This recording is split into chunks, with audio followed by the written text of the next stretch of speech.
నిజదేవుడిని సంపూర్ణంగా తెలుసుకోవచ్చు.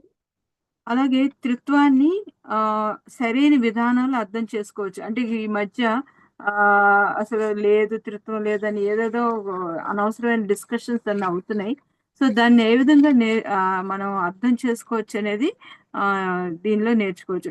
అలాగే బైబిల్‌లోని దేవుడిని సరిగ్గా అర్థం చేసుకోవాలి.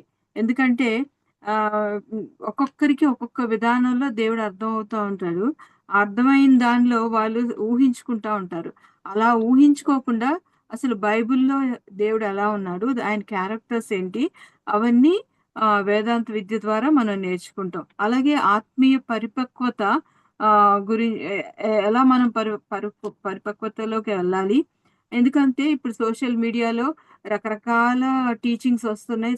రకరకాల కన్‌ఫ్యూజన్స్ క్రియేట్ చేస్తున్నారు. సో, వాటి మీద డిపెండ్ అయ్యి మనం ముందుకెళ్తే మనలో మనకొక కన్‌ఫ్యూజన్ వస్తుంది కాబట్టి బైబిల్ పరంగా అసలు దేవుడిలో మనం ఎలాగా సంపూర్ణతలోనికి రావాలి అనేది ఈ వేదాంత విద్య ద్వారా మనం నేర్చుకోగలుగుతాం. అలాగే ఆహ్, దేవుడిని సంపూర్ణంగా అర్థం చేసుకున్న తర్వాత, అలాగే దేవుడికి ఎలా లోబడాలి, పరిపూర్ణంగా ఏ విధంగా లోబడాలి, ఏ విషయాల మీద దేనికోసం లోబడాలని కూడా మనం నేర్చుకుంటాం.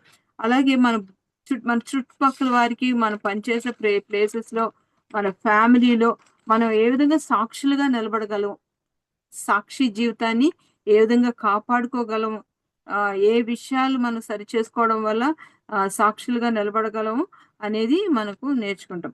అయితే ఈ వేదాంత విద్య already pastors, leaders, then worship leaders, లేదంటే చర్చ్ లీడర్స్, పెద్దలు వీళ్ళందరికీ అవసరమా? వేదాంత విద్య అవసరమా? అంటే అవసరమని మాకు చెప్పబడింది. ఎందుకంటే వేదాంత విద్య నేర్చుకోవడం ద్వారా వాక్యాన్ని లోతుగా అర్థం చేసుకోగలుగుతారు. అలాగే ఈ అబద్ధ బోధకుల నుండి విశ్వాసులను కాపాడుకోవడం కోసం, ఒకవేళ ఎవరైనా ఏదో క్వెషన్ చేసినప్పుడు, వాళ్ళకి డౌట్స్ రైజ్ చేసినప్పుడు సరైన విధానంలో వా వాక్యానుసారంగా బైబిల్ పరంగా ఆన్సర్ చేయగలిగే సత్తా ఈ వేదాంత విద్య అభ్యసించడం ద్వారా లీడర్స్ పొందుకోగలుగుతారు. అలాగే ఆహ్, ఇప్పుడు ఈ మధ్య ఎలా అవుతుందంటే ఒక్కొక్కళ్ళు ఒక మోటివేషనల్ స్పీకర్స్ లాగా అయిపోతున్నారు. అంటే వాళ్ళ ఆలోచనలు చొప్పున వాళ్ళెక్కడో చదివిన దాన్ని బట్టి, ఎక్కడో విన్న దాన్ని బట్టి, దాన్ని బైబిల్‌కి ఆహ్, అన్వయించేసి అదొక మెసేజ్‌లాగా ఇచ్చేస్తున్నారు. అలా కాకుండా దేవునికి ఇష్టమైన రీతిలో వాక్యానుసారంగా తన వాక్యాన్ని వాక్యంగా బోధించగలిగే జ్ఞానాన్ని వేదాంత విద్య ద్వారా లీడర్స్ తెలుసుకోగలుగుతారు. అలాగే ఆహ్ పరిశుద్ధతను ఏ విధంగా పాటించాలి? ఏ విధంగా దాన్ని కాపాడుకోవాలి అనేది గూడా లీడర్స్ నేర్చుకొని విశ్వాసులకు నేర్పించడానికి అవుతది. అయితే చివరగా మనం ఆహ్, ఆహ్, ఏంటంటే వేదాంత విద్య చేయడం ఒక తెలివైన పని. ఒక తెలివైన పని. ఎందుకంటే ఆ విద్య లేనప్పుడు మన ఇష్టానుసారమైన ఆలోచనలు, మన ఇష్టానుసారమైన పద్ధతుల ద్వారా ఆహ్, ఆహ్, అంటే వాక్యాన్ని డైవర్ట్ చేసేస్తా ఉంటాం. అలా కాకుండా వేదాంత విద్య నేర్చుకోవడం ద్వారా సరైన జ్ఞానాన్ని మనం పొందుకొని మన చుట్టూ ఉన్న వారికి ఇవ్వగలుగుతాం. అందుకోసమనే ఈ వేదాంత విద్య అభ్యసించడం తప్పనిసరి మనందరికీ. Thank you.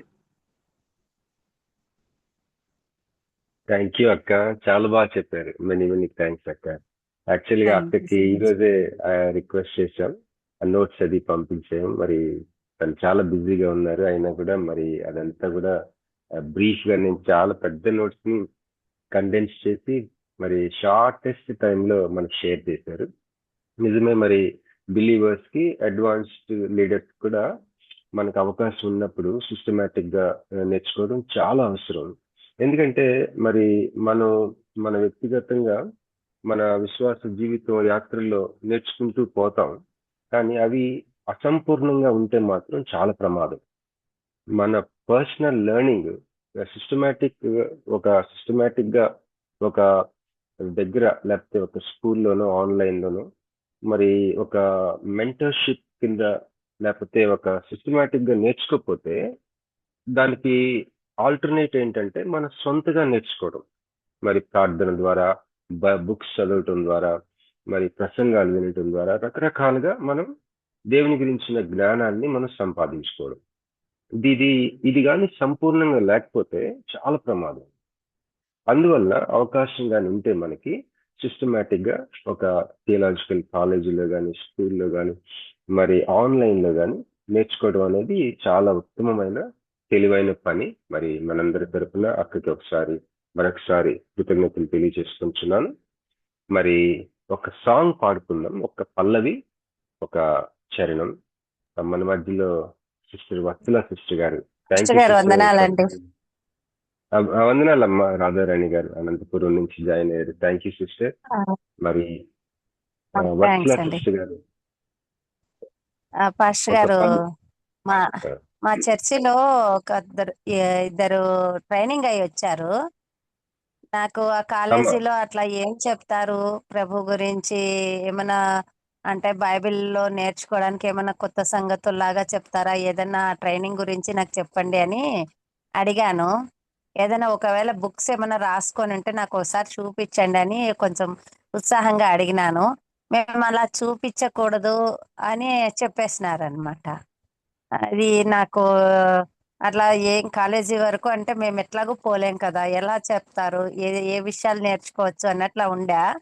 కానీ మీరు మా ముందరికే ఇట్లా బైబిల్ ట్రైనింగ్ తీసుకొని వచ్చినారంటే నాకు చాలా అసలు ఎక్సైటింగ్ గా ఉంటుంది. ఎప్పుడెప్పుడు జాయిన్ అవుదామని. థ్యాంక్స్ అండి. చాలా థ్యాంక్స్ అమ్మా.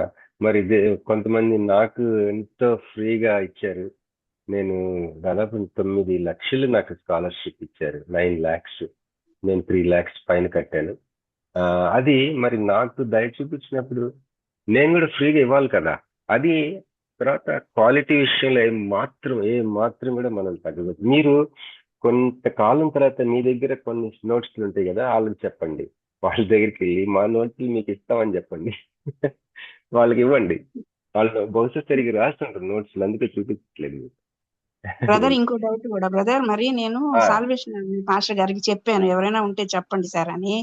ఆయన అమ్మా అంటున్నారు సర్టిఫికెట్ ఏ కాలేజీ నుంచి ఇస్తారని అడుగుతున్నారు బ్రదర్. మన ఏఎల్ వర్చువల్ అకాడమీ నుంచే ఇస్తామమ్మా సర్టిఫికెట్. ఓకే మనకి వాళ్ళు ఎక్కడికైనా వాళ్ళు సపోజ్ మన సర్టిఫికెట్ తీసుకొని ఎక్కడికైనా వెళ్ళారు అనుకోండి, ఆ, దేవుని కృపలో మరి చెప్తున్నాను, బై గాడ్స్ గ్రేస్, మీకు తెలుసు కదమ్మా ప్రసిద్ధ సిస్టర్ గారు, కనీసం చెప్పండి. ఒక 10 మంది చేత ఫోన్లు చేపిస్తాం ప్రపంచ నలుమూలల నుంచి ఆ సర్టిఫికేట్ గురించి. అంత అథెంటిక్ సర్టిఫికేట్ మనం ఇవ్వగలం. ఇప్పుడు ఫర్ ఎగ్జాంపుల్ ఒక చర్చ్కి వెళ్ళారు అనుకోండి, మన సర్టిఫికేట్ తీసుకొని మీ వెనక ఎవరున్నారు? నేను ఆల్రెడీ కొంతమందితో మాట్లాడుతున్నాను రికగ్నిషన్ గురించి. రికగ్నిషన్ బాడీలో ఎవరున్నారో అది ముఖ్యం. ఆ బాడీ మేము ఫామ్ చేస్తున్నాం కదా సిస్టర్, ఆ బాడీని ఫామ్ చేస్తాం. మీరు కూడా ఉంటారు ఆ బాడీ, ఆ గవర్నింగ్ బాడీలో, మీరు ఝాన్సీ గారు. అలాగే అమ్మా. ఓవర్ టు వత్సల సిస్టర్ గారు. అమ్మా థ్యాంక్ యూ సిస్టర్. ఒక పల్లవి వచనం పాడండి అమ్మా. శాశ్వతుడా విస్మయముందే నేను నీ సొంత హస్త సృష్టి చూడగా నీ స్వరం విందున్ ఉరుములయందు యేసు ప్రభు నిన్నారాధింతును. ఓ రక్షకా నీ స్తుతి పాడేదన్ నూరంతాలన్ మహాదేవా నా రక్షకా నమస్కరింతు నిన్ మారానియో మహాదేవా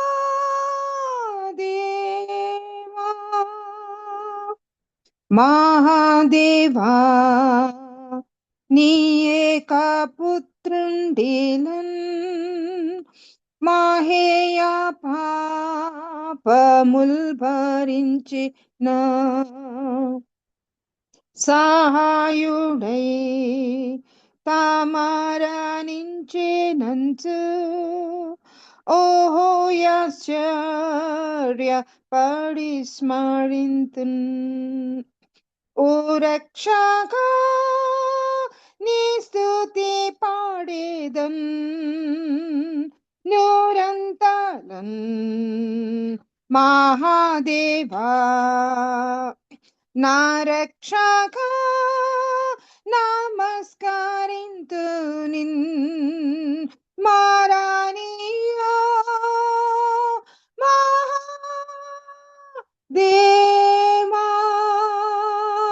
మారానియా దేవా. Amen. Thank you so much sister. Praise God. Hallelujah. చిన్న ప్రార్థన చేసుకుందాం.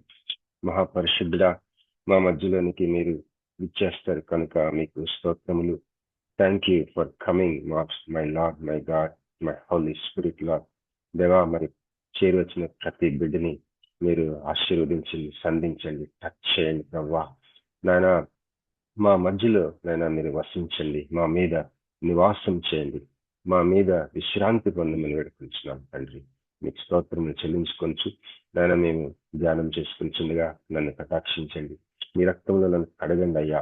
నాయన చేరువచ్చిన ప్రతి బిడ్డని ప్రభావ ఆయత్తపరచండి, నన్ను వాడుకోమని వేడుకొంచు. యేసుక్రీస్తు నామములో ప్రార్థించి వేడుకొంచున్నాం తండ్రి. ఆమేన్. Praise the Lord. హల్లెలూయా. మరి సబ్జెక్ట్ లోకి వెళ్దామండి. మరి హెర్మెన్యూటిక్స్, దానికి తెలుగులో వాక్య అర్థం తెలియజేయు శాస్త్రం, హెర్మెన్యూటిక్స్. ఈ పవర్ పాయింట్ ప్రెజెంటేషన్ అంతా కూడా నేను గ్రూప్ లో పెడతానండి. మీరు ఫ్రీగా ఎక్కడైనా వాడుకోవచ్చు. ఎక్కడైనా అంటే మన గురించి ఒక మాట చెప్పండి, చెప్పకపోయినా పర్వాలేదు, but you can use it powerfully. అయితే మరి దీని తెలుగులో కూడా నేను మార్చి పెడతానండి. వీటన్నిటిని కూడా పవర్ పాయింట్ పెడతాను. పవర్ పాయింట్ వాడలేని ఫోన్లో వాడలేం కదా, ఒకవేళ అట్లాంటి వాడకం రాకపోతే ఈ యొక్క మ్యాటర్ అంతా కూడా సెపరేట్ గా పెడతాను, అది మీరు వాడుకోవచ్చు, తర్వాత రాసుకోవచ్చు కూడా. సరే, ఇక్కడ హెర్మెన్యూటిక్స్ అంటే ఒక బై ద వే అండి, ఒక 9:30, ఇప్పుడు ఆల్మోస్ట్ 9 అయింది. 9:30కి మా సిస్టర్ సుమంతి కుంచుకరా తను ఏం చేస్తారంటే ఒక 10 minutes 12 minutes అనుకోండి, ఈ హగై ఇంటర్నేషనల్ నుంచి ఒక teaching, learning, gifts, talents and abilities, దీని గురించి ఒక 12 minutes మనకి అది అందజేస్తారు. ఆ తర్వాత కంటిన్యూ చేసుకొని విల్ క్లోజ్ బై అరౌండ్ 10:15 అలా క్లోజ్ చేసుకున్నాం. థ్యాంక్ యూ అండి. హెర్మెన్యూటిక్స్ మన సబ్జెక్ట్ పేరు. టైం టేబుల్ ఏంటంటే ఇది ఈరోజు 12th మే కదండి. ఈ 12th మే నుంచి 2nd జూలై వరకు కూడా మనం దీన్ని ఈ సబ్జెక్ట్ మీద మనం నేర్చుకుంటాం. దీంట్లో 9 lessons ఉంటాయి. మీకు ఒక మిడ్ టర్మ్ ఎగ్జామ్ ఉంటుంది, ఫైనల్ ఎగ్జామ్ ఉంటుంది. ఎగ్జామ్స్ విషయంలో మేము ఎటువంటి పరిస్థితుల్లో మేము స్ట్రిక్ట్ గా ఉంటాం అన్నమాట. మీకు ఖచ్చితంగా మార్క్స్ రావాల్సిందే. ఎందుకంటే మనం ఒక అంతర్జాతీయ సంస్థ గుర్తింపు కోసం మనం అడిగి ఉన్నాం కనుక క్వాలిటీ విషయంలో ఏమాత్రం కూడా మనం కాంప్రమైజ్ అవ్వడానికి వీల్లేదు. వాళ్ళని అడిగామని కాదు, కానీ మన యొక్క లెర్నింగ్ క్వాలిటీ చాలా సుపీరియర్గా ఉండాలి. ఇక ఇంతకంటే ఇక కష్టపడడం అన్నంతగా కష్టపడుతున్నాం కనుక దయచేసి నోట్ చేసుకోండి. మధ్యలో ఎప్పుడైనా సరే మీరు మాకు టెక్స్ట్ పెట్టచ్చు. ఏ నోట్స్ కావాలన్నా మేము సప్లై చేస్తాం, మీకు అందజేస్తాం.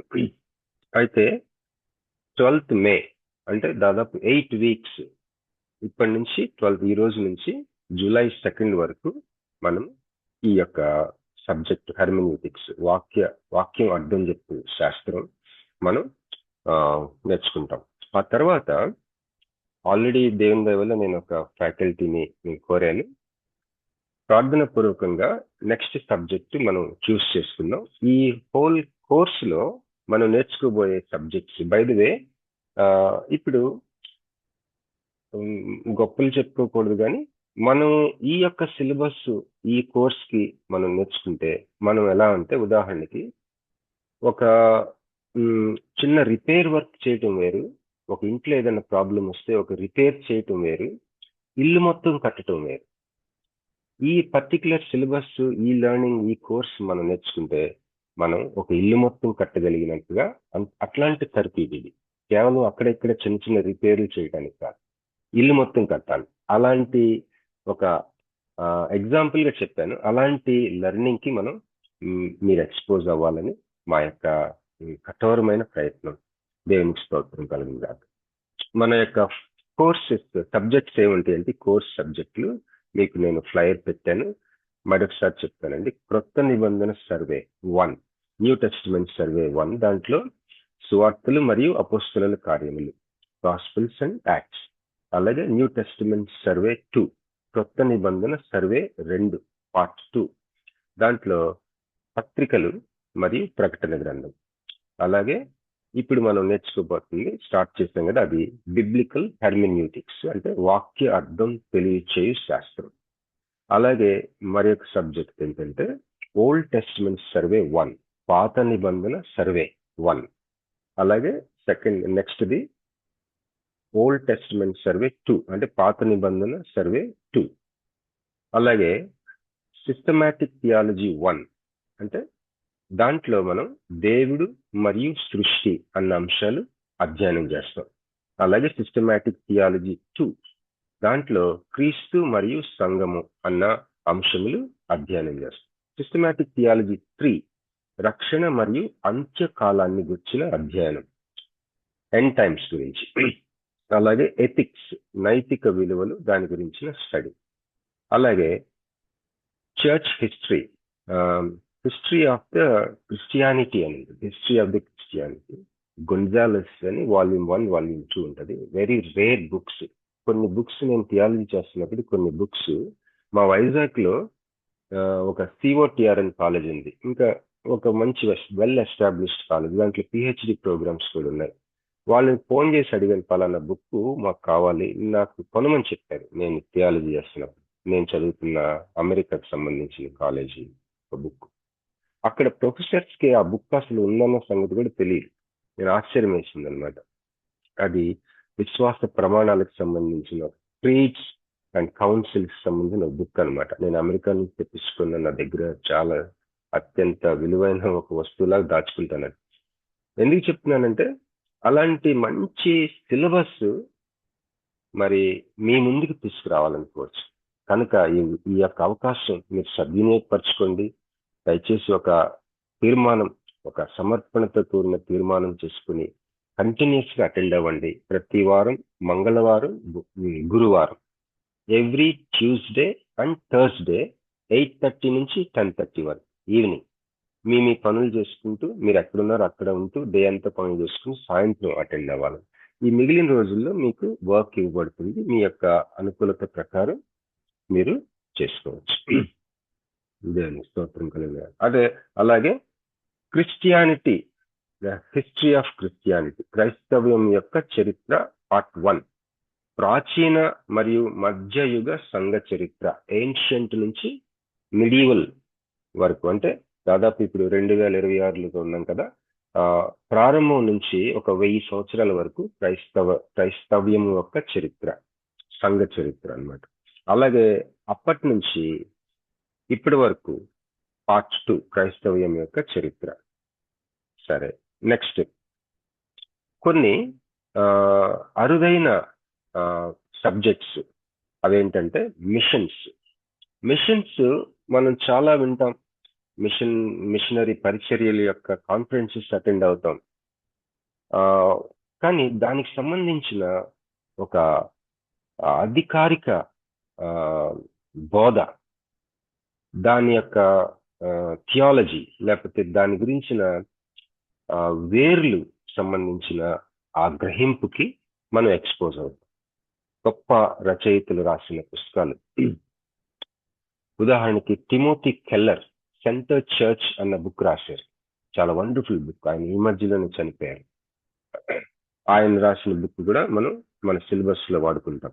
థామస్ ఎక్వైనస్ గారి థియాలజీ. థామస్ ఎక్వైనస్ 12వ శతాబ్దంలో అత్యంత అద్భుతమైన మహా గొప్ప సేవకుడు. ఆయన ఈ ప్రపంచంలో మనిషిగా మరి ఎంత చేయాలో అంత చేశాడు దేవుడి సేవ. ప్రశ్నోత్తరాల స్టైల్లో ఒక బుక్ ఉంటుంది, సుమ్మా థియాలజీ అని. అది మీకు మేము షేర్ చేస్తాం. తెలుగులో మీ దగ్గరికి మీ ఫోన్లోకి వచ్చేస్తాయి అన్ని. దేవునికి స్తోత్రం. మా కోసం ప్రార్థన చేయండి. శక్తి సరిపోవట్లేదు, ఇంకా దేవుడు ఆరోగ్యం ఇచ్చి కష్టపడేటట్టు సహాయం చేసేటట్టు ప్రార్థన చేయండి. మంచి టీం దేవుని మహాకృప వల్ల మరి ప్రసీద సిస్టర్ గారు, ఝాన్సీ గారు, మరి ఇలాగా మాకు మంచి టీము. ఇంకా నేను కొంతమందిని అడుగుతా ఉన్నాను జాయిన్ అవటానికి, ఎంతో హ్యాపీగా ఉన్నారు. మనం ప్రభు కృప మనకు తోడుగా ఉందని గమనిస్తా ఉన్నాను. మరి ఈ థామస్ ఎక్వైనస్ ని ఈవెన్ క్యాథలిక్స్ థియాలజీలో కూడా వాడుకుంటారు. 12వ శతాబ్దం గొప్ప జైంట్ అతను. అలాగే ధర్మశాస్త్రము, ప్రవక్తలు మరియు కీర్తనలలోని క్రీస్తును ప్రకటించడం, preaching Christ from law, prophets and psalms. Amazing book ఇది, అమేజింగ్ సబ్జెక్ట్ ఇది. అలాగే ప్లేటో మరియు అగస్టీన్, అది కూడా మీకు షేర్ చేస్తాం. ఆ సబ్జెక్ట్ అది, ప్లేటో మరియు అగస్టీన్. బైబిల్ గ్రంథంలోనికి తేరి చూసే అధ్యయనం, ఇండక్టివ్ బైబిల్ స్టడీ అన్నమాట. అంటే తేరి చూసి మరి వాటిలో నుంచి సత్యాన్ని రాబట్టుకునే అధ్యయనం ఎలాగా అన్నది సబ్జెక్ట్. అలాగే రోమపత్రిక, ఎక్సజెసిస్ అండ్ థియాలజీ. రోమపత్రిక మీద మరి బైబిల్ అంతా కూడా ఒక ఉంగరం లాంటిది అయితే, ఉంగరం పైన ఉండే స్టోన్ రోమపత్రిక అని అంటారు. ఆ పత్రికని మనం స్టడీ చేస్తాం, అది ఒక సబ్జెక్ట్ గా. తుసిడిడిస్ మరియు టాక్విల్, ఇది ఒక గొప్ప క్లాసిక్. దీని గురించి నేను తర్వాత ఇంట్రడక్షన్ ఇస్తాను. ఇది ఒక సబ్జెక్టు. లాస్ట్ లో వర్షిప్ మీద, వర్షిప్ అనేది చాలా మంచి, మీకు సంగతి వినే ఉంటారు. ఆరాధనలో ఆరాధించబడే వ్యక్తే కాదు యేసు ప్రభు, ఆరాధనలో ఆయన ఒక సబ్జెక్ట్ కూడా. Is the subject and object of worship. మరి చాలా విషయాలు పరిశీలన చేస్తాం ఆరాధన సబ్జెక్ట్ లో. ఇవి సబ్జెక్ట్స్ అండి. మన యొక్క కోర్సు ఇంచుమించు 1.5 years వరకు కొనసాగుతుంది. మరి ఏ సబ్జెక్ట్ ఆ సబ్జెక్ట్ కావాల్సిన సర్టిఫికెట్స్ కూడా ఇస్తాం. సపోజ్ హెర్మెన్యూటిక్స్ అయిన తర్వాత, ఓకే మాకు ఈ సబ్జెక్ట్ మీరు సర్టిఫికెట్ ఇస్తారంటే ఇస్తాం, ఖచ్చితంగా ఇస్తాం. ఇంకా చెప్పాలంటే మీరు ఆ సబ్జెక్ట్ టీచ్ చేయగలగాల, అంతవరకు ట్రైన్ చేయాలని. Easy, you can teach. దేవునికి స్తోత్రం కలిగిన గాక. సబ్జెక్టులోకి వెళ్దామండి.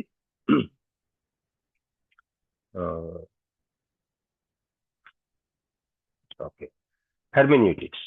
Praise God. ఇది ఒక సైన్స్, ఎందుకంటే దీనికి కొన్ని రూల్స్ ఉన్నాయి.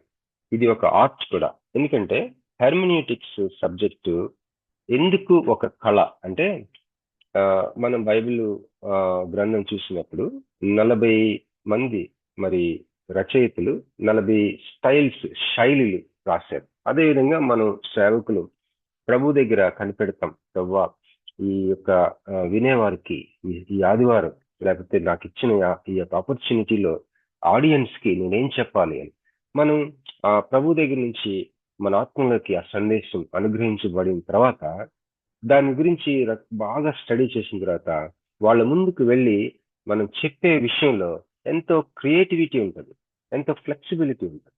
అది ఒక కళ. సో హెర్మెన్యూటిక్స్ అనేది ఒక సైన్స్, ఒక కళ కూడా అని మనం గతంలోనే మనం చూసాం.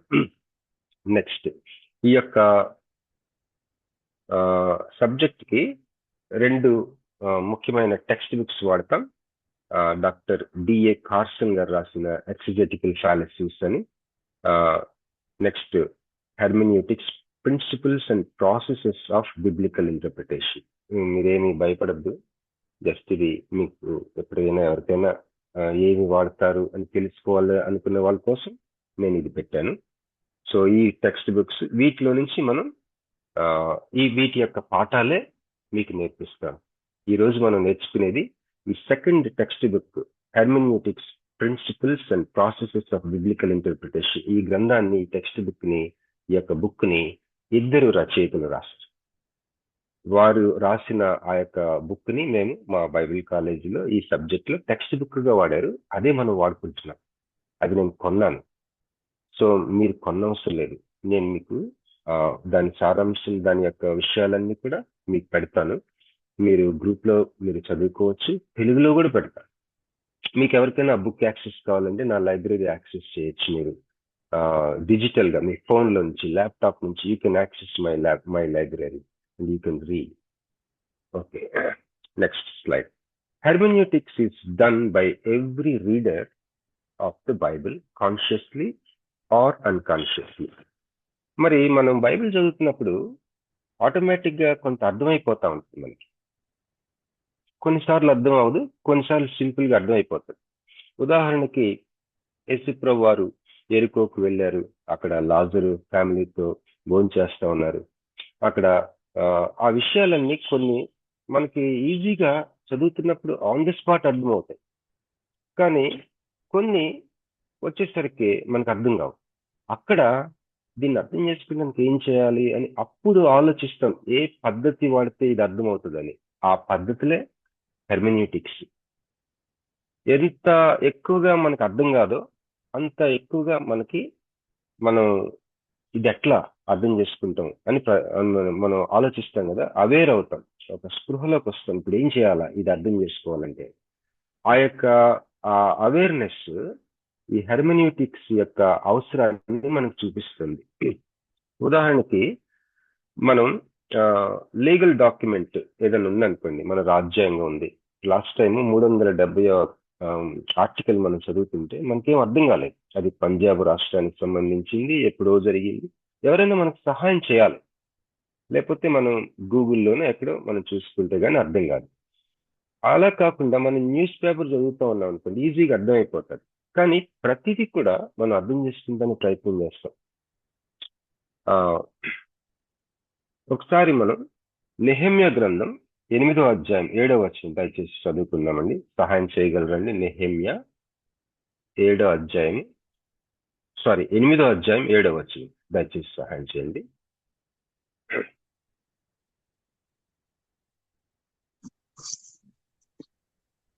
నెహెమ్యా 8:7. జనులు ఇలాగు నిలువబడుచుండగా యోషువ బాని షెరేబ్యా, యామిను, అక్కులు, షబ్బతై, యోదియా, మయసేయ, కెలీట, అచర్య, యోజాబాదు, హానాను, పెలాయాలును, లేవీయులను ధర్మశాస్త్రము యొక్క తాత్పర్యమును తెలియజెప్పిరి. అమ్మా, థ్యాంక్స్ అమ్మా.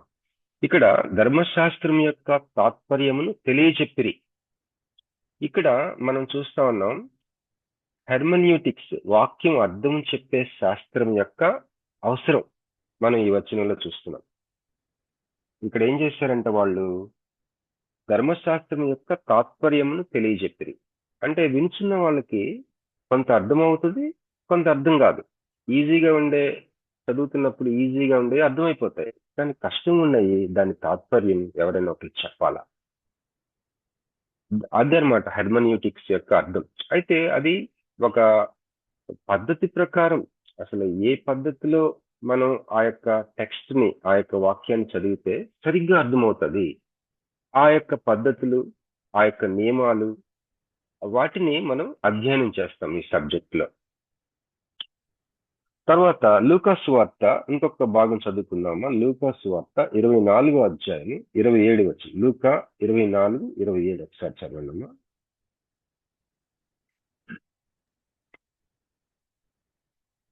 మోషేయు సమస్త ప్రవక్తలను మొదలుకొని లేఖనములన్నిటిలో తన్ను గూర్చిన వచనముల భావము వారికి తెలిపెను.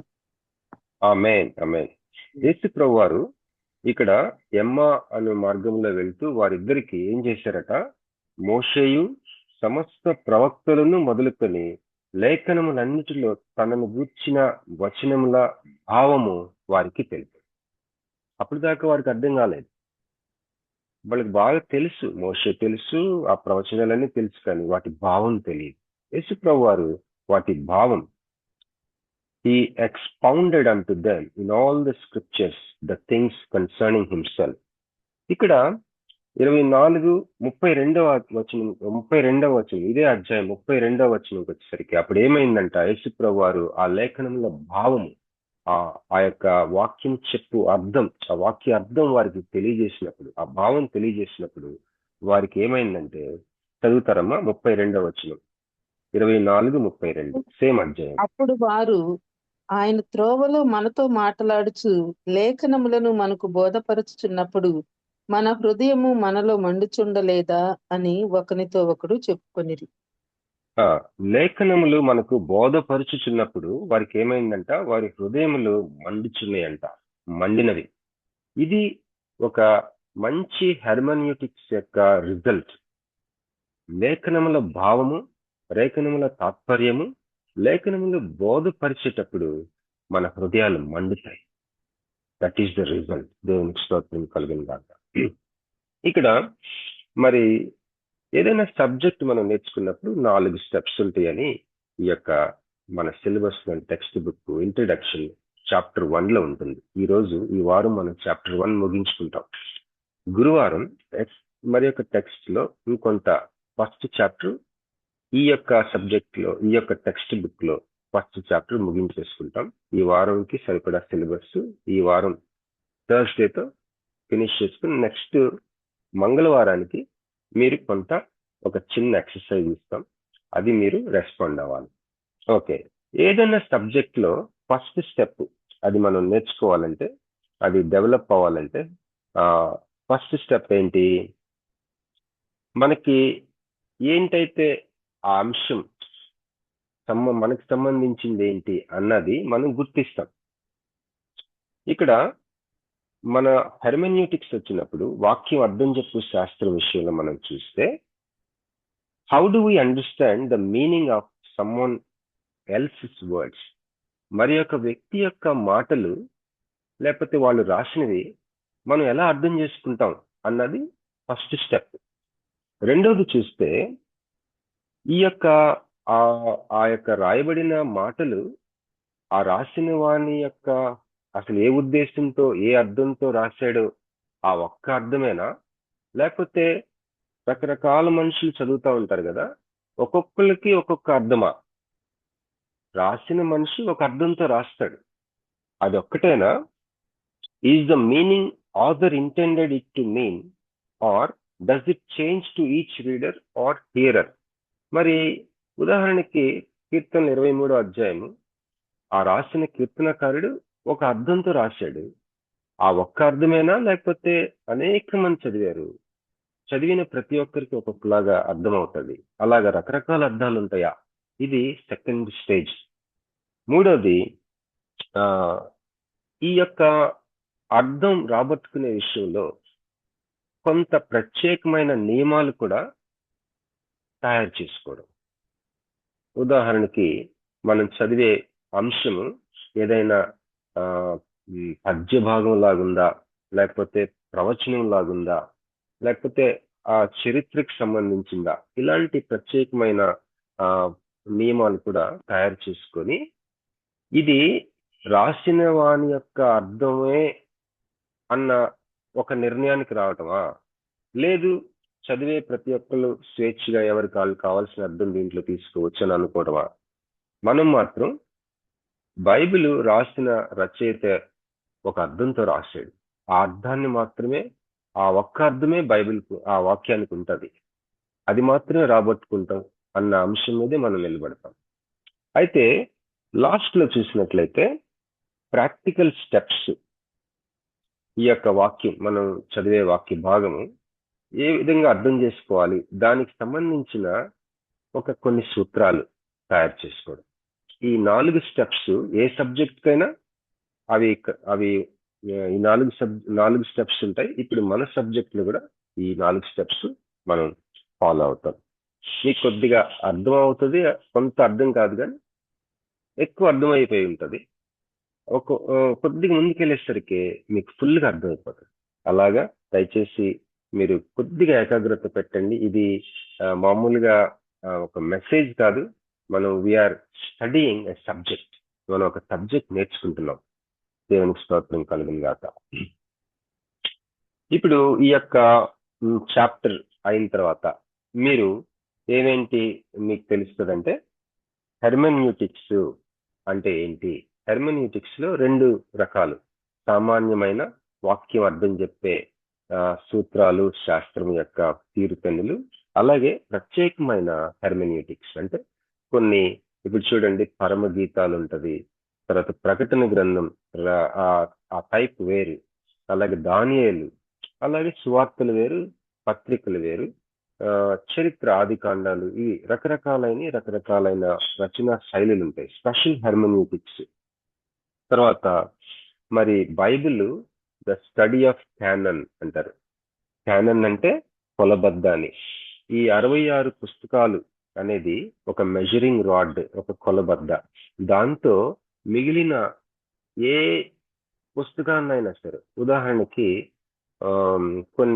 కొన్ని బైబిల్స్ లో 66 కంటే ఎక్కువ ఉంటాయి. మోర్మోన్ వాళ్ళ బైబిల్లో కొన్ని వేరే పుస్తకాలు ఉంటాయి. అలాగే church of latter day saints వాళ్ళ బైబిల్లో కూడా ఉంటాయి. అలాగే మరి బైబిల్లో కొన్ని 66 పుస్తకాలు కాక వేరే ఉంటాయి. కానీ ఈ 66 పుస్తకాలు దేవుని పరిశుద్ధ వాక్యము అని మనం నమ్ముతాం. దాన్ని ద స్టడీ ఆఫ్ క్యానన్ అంటారు. ఈ యొక్క 66 పుస్తకాల్ని ఒక కొలబద్దలాగా ఉంచుకొని, ఆ 66 కాకుండా ఏదన్నా 67 పుస్తకం వచ్చిందనుకోండి, అది ఎందుకు ఈ బైబిల్లో ఉండకూడదు అని ఈ 66 పుస్తకాలని ఒక కొలబద్దగా వాడి దానిని పక్కకు పెట్టడానికి వాడే ఒక స్టడీని స్టడీ ఆఫ్ క్యానన్ అంటారు. సో ఈ హెర్మెన్యూటిక్స్ ఈ యొక్క స్టడీ ఆఫ్ క్యానన్ కి సంబంధించి ఉంటుంది. అలాగే టెక్స్చువల్ క్రిటిసిజం, ఇది నేను వివరిస్తాను ఒక 5 నిమిషాల్లో. అలాగే historical criticism, exegesis, biblical and systematic theology, practical theology, వీటన్నిటితో ఒక సంబంధం కలిగి ఉంటది మనము ఈ యొక్క హెర్మెన్యూటిక్స్ అనే సబ్జెక్ట్. మీరు అనుకోవచ్చు, బాబాయ్ రాను కొద్దిగా క్లిష్టమైన పదాలు వాడుతూ ఉన్నారు. నిజానికి మనం బైబిల్ కాలేజీలో, బైబిల్ కోర్సులో కొత్త పదాలు నేర్చుకుంటాం. మనకి దేవుడు అనుగ్రహించిన గొప్ప కృప ఇది. మరి ఒక డాక్టర్ గారు ఎన్ని రకాలైన పదాలు నేర్చుకుంటాడో తన 5 సంవత్సరాల స్టడీలో, మనం కూడా అంతే. మా పెద్ద పాప లా చేస్తుంది, అది రకరకాలైన వర్డ్స్ వాడుతుంది. లీగల్ టెర్మినాలజీ, లీగల్ లా కోర్స్ కంటే, మెడికల్ కోర్స్ కంటే, డాక్టర్ గారి కోర్స్ కంటే మంది ఇంకా శ్రేష్టమైంది. మనకి ఈ కోర్సులన్నిటికీ మన కోర్సు రాణి లాంటి, క్వీన్ ఆఫ్ సైన్సెస్ అంటారు థియాలజీ. సో ఈ యొక్క పదాల్ని వినటానికి కానీ నేర్చుకుంటానికి కానీ మీరు వెనకాడద్దు, కష్టపడదాం, విందాం. వినగా వచ్చేస్తుంది మనకి, భయపడద్దు అసలు. నేను తెలుగులో చక్కగా మీకు చెప్తాను, ఇంగ్లీష్ వాడతాను, తెలుగులో చెప్తాను, 2 వచ్చేస్తుంది. Okay, next.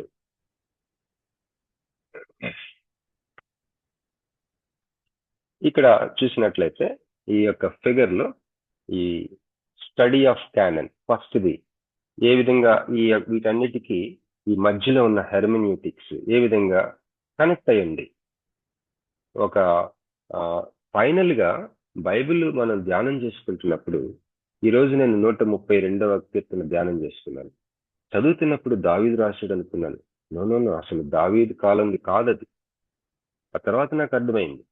సో ఎన్నో విషయాలు, ఎన్నో అంశాలు మరి కనెక్ట్ అయి ఉంటాయి. బైబిల్లోని ఒక భావాన్ని బయటికి లాక్కొని దాన్ని మన జీవితానికి, మన సమయాలకి అన్వయించుకోవటం అనేది అది ప్రాక్టికల్ థియాలజీ. ఫైనల్ స్టెప్ రావటానికి ఇవన్నీ కూడా మనం టచ్ చేస్తాం. వీటన్నిటిని కూడా మనం నేర్చుకుంటాం. వీటన్నిటి యొక్క హెర్మెన్యూటిక్స్ అనే సబ్జెక్టు ఇది చూడండి, study of canon, textual criticism, historical criticism, అలాగే biblical and systematic theologies, next finally practical theology. వీటన్నిటికీ కూడా ఏ విధంగా కనెక్ట్ అయి ఉంది అని చెప్పి మనం గమనించి దాన్ని అబ్జర్వ్ చేస్తాం. ఇప్పుడు ఈ మన సబ్జెక్టు వాక్యం అర్థం చెప్పు శాస్త్రం అనే ఈ యొక్క సబ్జెక్టు మిగిలిన సబ్జెక్టులకి, మిగిలిన అంశాలకి ఏ విధంగా సంబంధం కలిగి ఉంది, వాట్ ఈస్ ద రిలేషన్షిప్ అన్నది మనం చూస్తాం. ఫస్ట్ గా నేను ఇందాక చెప్పినట్లుగా స్టడీ ఆఫ్ కెనానిసిటీ అంటే ఇక్కడ differentiation between those books that bear the stamp of divine inspiration and those that do not. అంటే బైబిల్లో 66 పుస్తకాలకి దేవుని యొక్క దైవకు సంబంధించిన ఇన్స్పిరేషన్, దేవుని యొక్క ఊపిరి అనే ముద్ర, దేవుని యొక్క వాక్యం, దేవుని మాట, ఇది దేవుని వాక్యం అన్న ముద్ర 66 పుస్తకాలకి మాత్రమే ఉంది. మిగిలిన వాటికి ఏది కూడా లేదు. ఈ యొక్క అంశాన్ని పరిశీలించి అధ్యయనం చేసేదాన్ని స్టడీ ఆఫ్ కెనానిసిటీ అంటారు. మన యొక్క ఈ సబ్జెక్ట్ ఏది, వాక్యం అర్థం చెప్పే శాస్త్రం, హెర్మెన్యూటిక్స్ అనేది ఈ స్టడీ ఆఫ్ కెనానిసిటీకి సంబంధం ఉంటుంది. అలాగే ఇక్కడ 4వ శతాబ్దం వచ్చేసరికి, క్రీస్తు శకం 4వ శతాబ్దం వచ్చేసరికి మన దేవుని సేవకులందరూ కూడా ఎంతో ప్రయాసపడి 66 పుస్తకాల మీద మాత్రమే దేవుని యొక్క మరి ఆ యొక్క ఇన్స్పిరేషన్ ఉంది.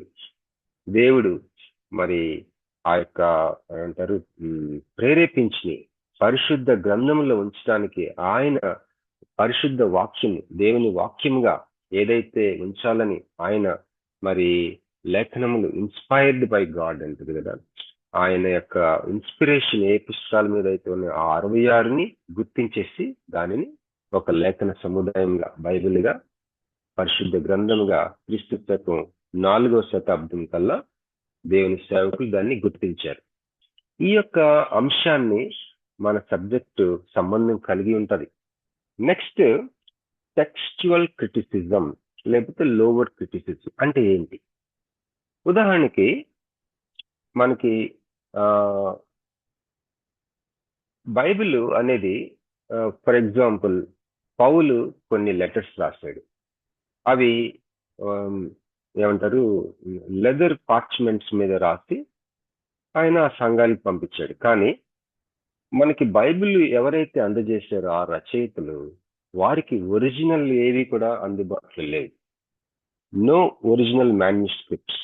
ఆ ఒరిజినల్ వ్రాత ప్రతి వాటి ఏది కూడా ఒరిజినల్ వ్రాత ప్రతి లేదు. కానీ only many copies of the original, ఆ ఒరిజినల్స్ నుంచి కాపీ చేసిన అనేకమైన ఒరిజినల్ కాపీస్, లేకపోతే many copies of the originals ఉన్నాయి. ఒరిజినల్ వ్రాత ప్రతి నుంచి కాపీ చేసిన ఆ ప్రతులు ఉన్నాయి. అవి చాలా ఉన్నాయి. వాటి మధ్య చిన్న చిన్న వ్యత్యాసాలు ఉన్నాయి. అయితే ఈ టెక్స్చువల్ క్రిటిసిజం అన్నవాళ్ళు నిర్ధారించే ఒక అధ్యయనం. అది దేవుని యొక్క వాక్యం యొక్క మాటలు ఆ ఒరిజినల్ గా వ్రాత ప్రతుల నుంచి రాసిన కాపీల్లో మరి చాలా మంది ఆ కాపీస్ అవి చేశారు. కాబట్టి వాటి మధ్య ఉన్న వ్యత్యాసం అంతటిని స్టడీ చేసి ఇదిగో ఈ యొక్క మాటలు చాలా దగ్గరగా ఉన్నాయి, ఆల్మోస్ట్ ఒరిజినల్ కి ఇది కరెక్ట్ అయిన మాటలు, ఇది కరెక్ట్ అయిన భాగాలు, ఇది కరెక్ట్ అయిన ఆ యొక్క మొత్తం ఆ రచన అంతా కూడా కరెక్ట్ గా ఉందని చెప్పి ఆ యొక్క నిర్ధారించేదాన్ని టెక్స్చువల్ క్రిటిసిజం అంటారు. ఈ యొక్క అంశానికి మనం వాక్యం అర్థం చెప్పే శాస్త్రం ఈ యొక్క అంశంతో కూడా సంబంధం కలిగి ఉంటుంది. నెక్స్ట్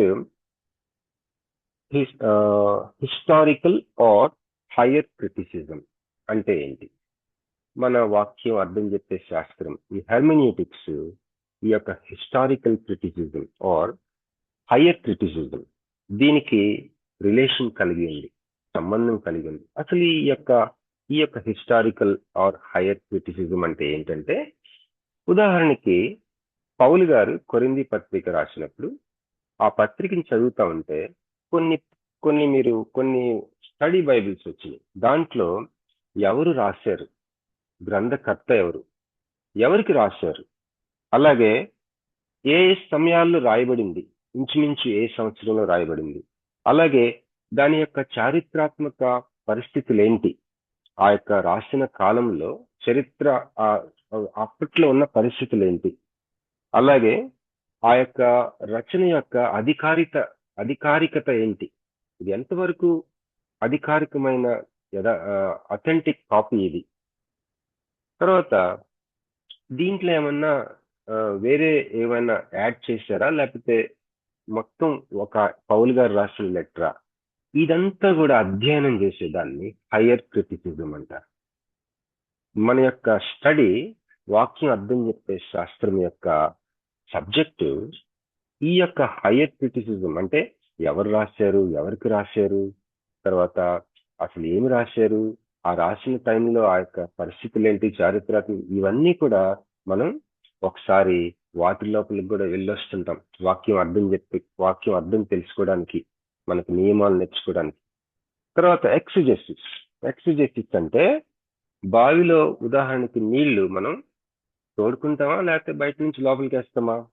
ఎక్సిజెసిస్, ఐసిజెసిస్. మనం బైబిల్ చదివేటప్పుడు బైబిల్ వాక్య ధ్యానం నుంచి మనం పైకి తోడుకోవాలి. చూడండి, we have to derive understanding from the text rather than reading meaning in to the text. మనం ఏం చేస్తాం, ఒక్కోసారి మన యొక్క తలంపుల్ని బైబిల్లోకి చదువుతుంటాం, అది కరెక్ట్ కాదు. బైబిల్ని మనం ఏం చేయాలంటే దానిలోని భావాన్ని we have to take from, దాని యొక్క గ్రహింపుని దాని నుంచి తీసుకోవాలి. అవుట్ ఆఫ్, ఎక్స్ అంటే అవుట్ ఆఫ్, ఫ్రమ్ అని, దాంట్లో నుంచి, దాని నుండి మనం తోడుకోవాలి లేక తీసుకోవాలి. ఎక్సిజెసిస్, ఈ యొక్క అంశాన్ని కూడా మనం పరిశీలిస్తాం వాక్యాన్ని అర్థం చేసుకోవడానికి. Next, biblical theology, systematic theology. ఈ రెండు కూడా మరి ఒక జంట కవులు లాంటి, ఈ రెండు కలిపి ఒకరినొకటి కాంప్లిమెంటరీగా ఉంటాయని అంటారు. బిబ్లికల్ థియాలజీ అంటే ఏంటంటే the study of divine revolution as it was given through the old and new testament. మరి దైవ సంబంధమైన ప్రత్యక్షత, పాత నిబంధన కొత్త నిబంధనలంతా కూడా ఇవ్వబడిన ఒక దైవ ప్రత్యక్షత, అది అధ్యయనం చేయటం, దాన్ని బిబ్లికల్ థియాలజీ అంటారు. ఇప్పుడు ఉదాహరణకి మోషే సమయంలో ఇశ్రాయేలీలకి అప్పటికే దేవుడి గురించి తెలుసు.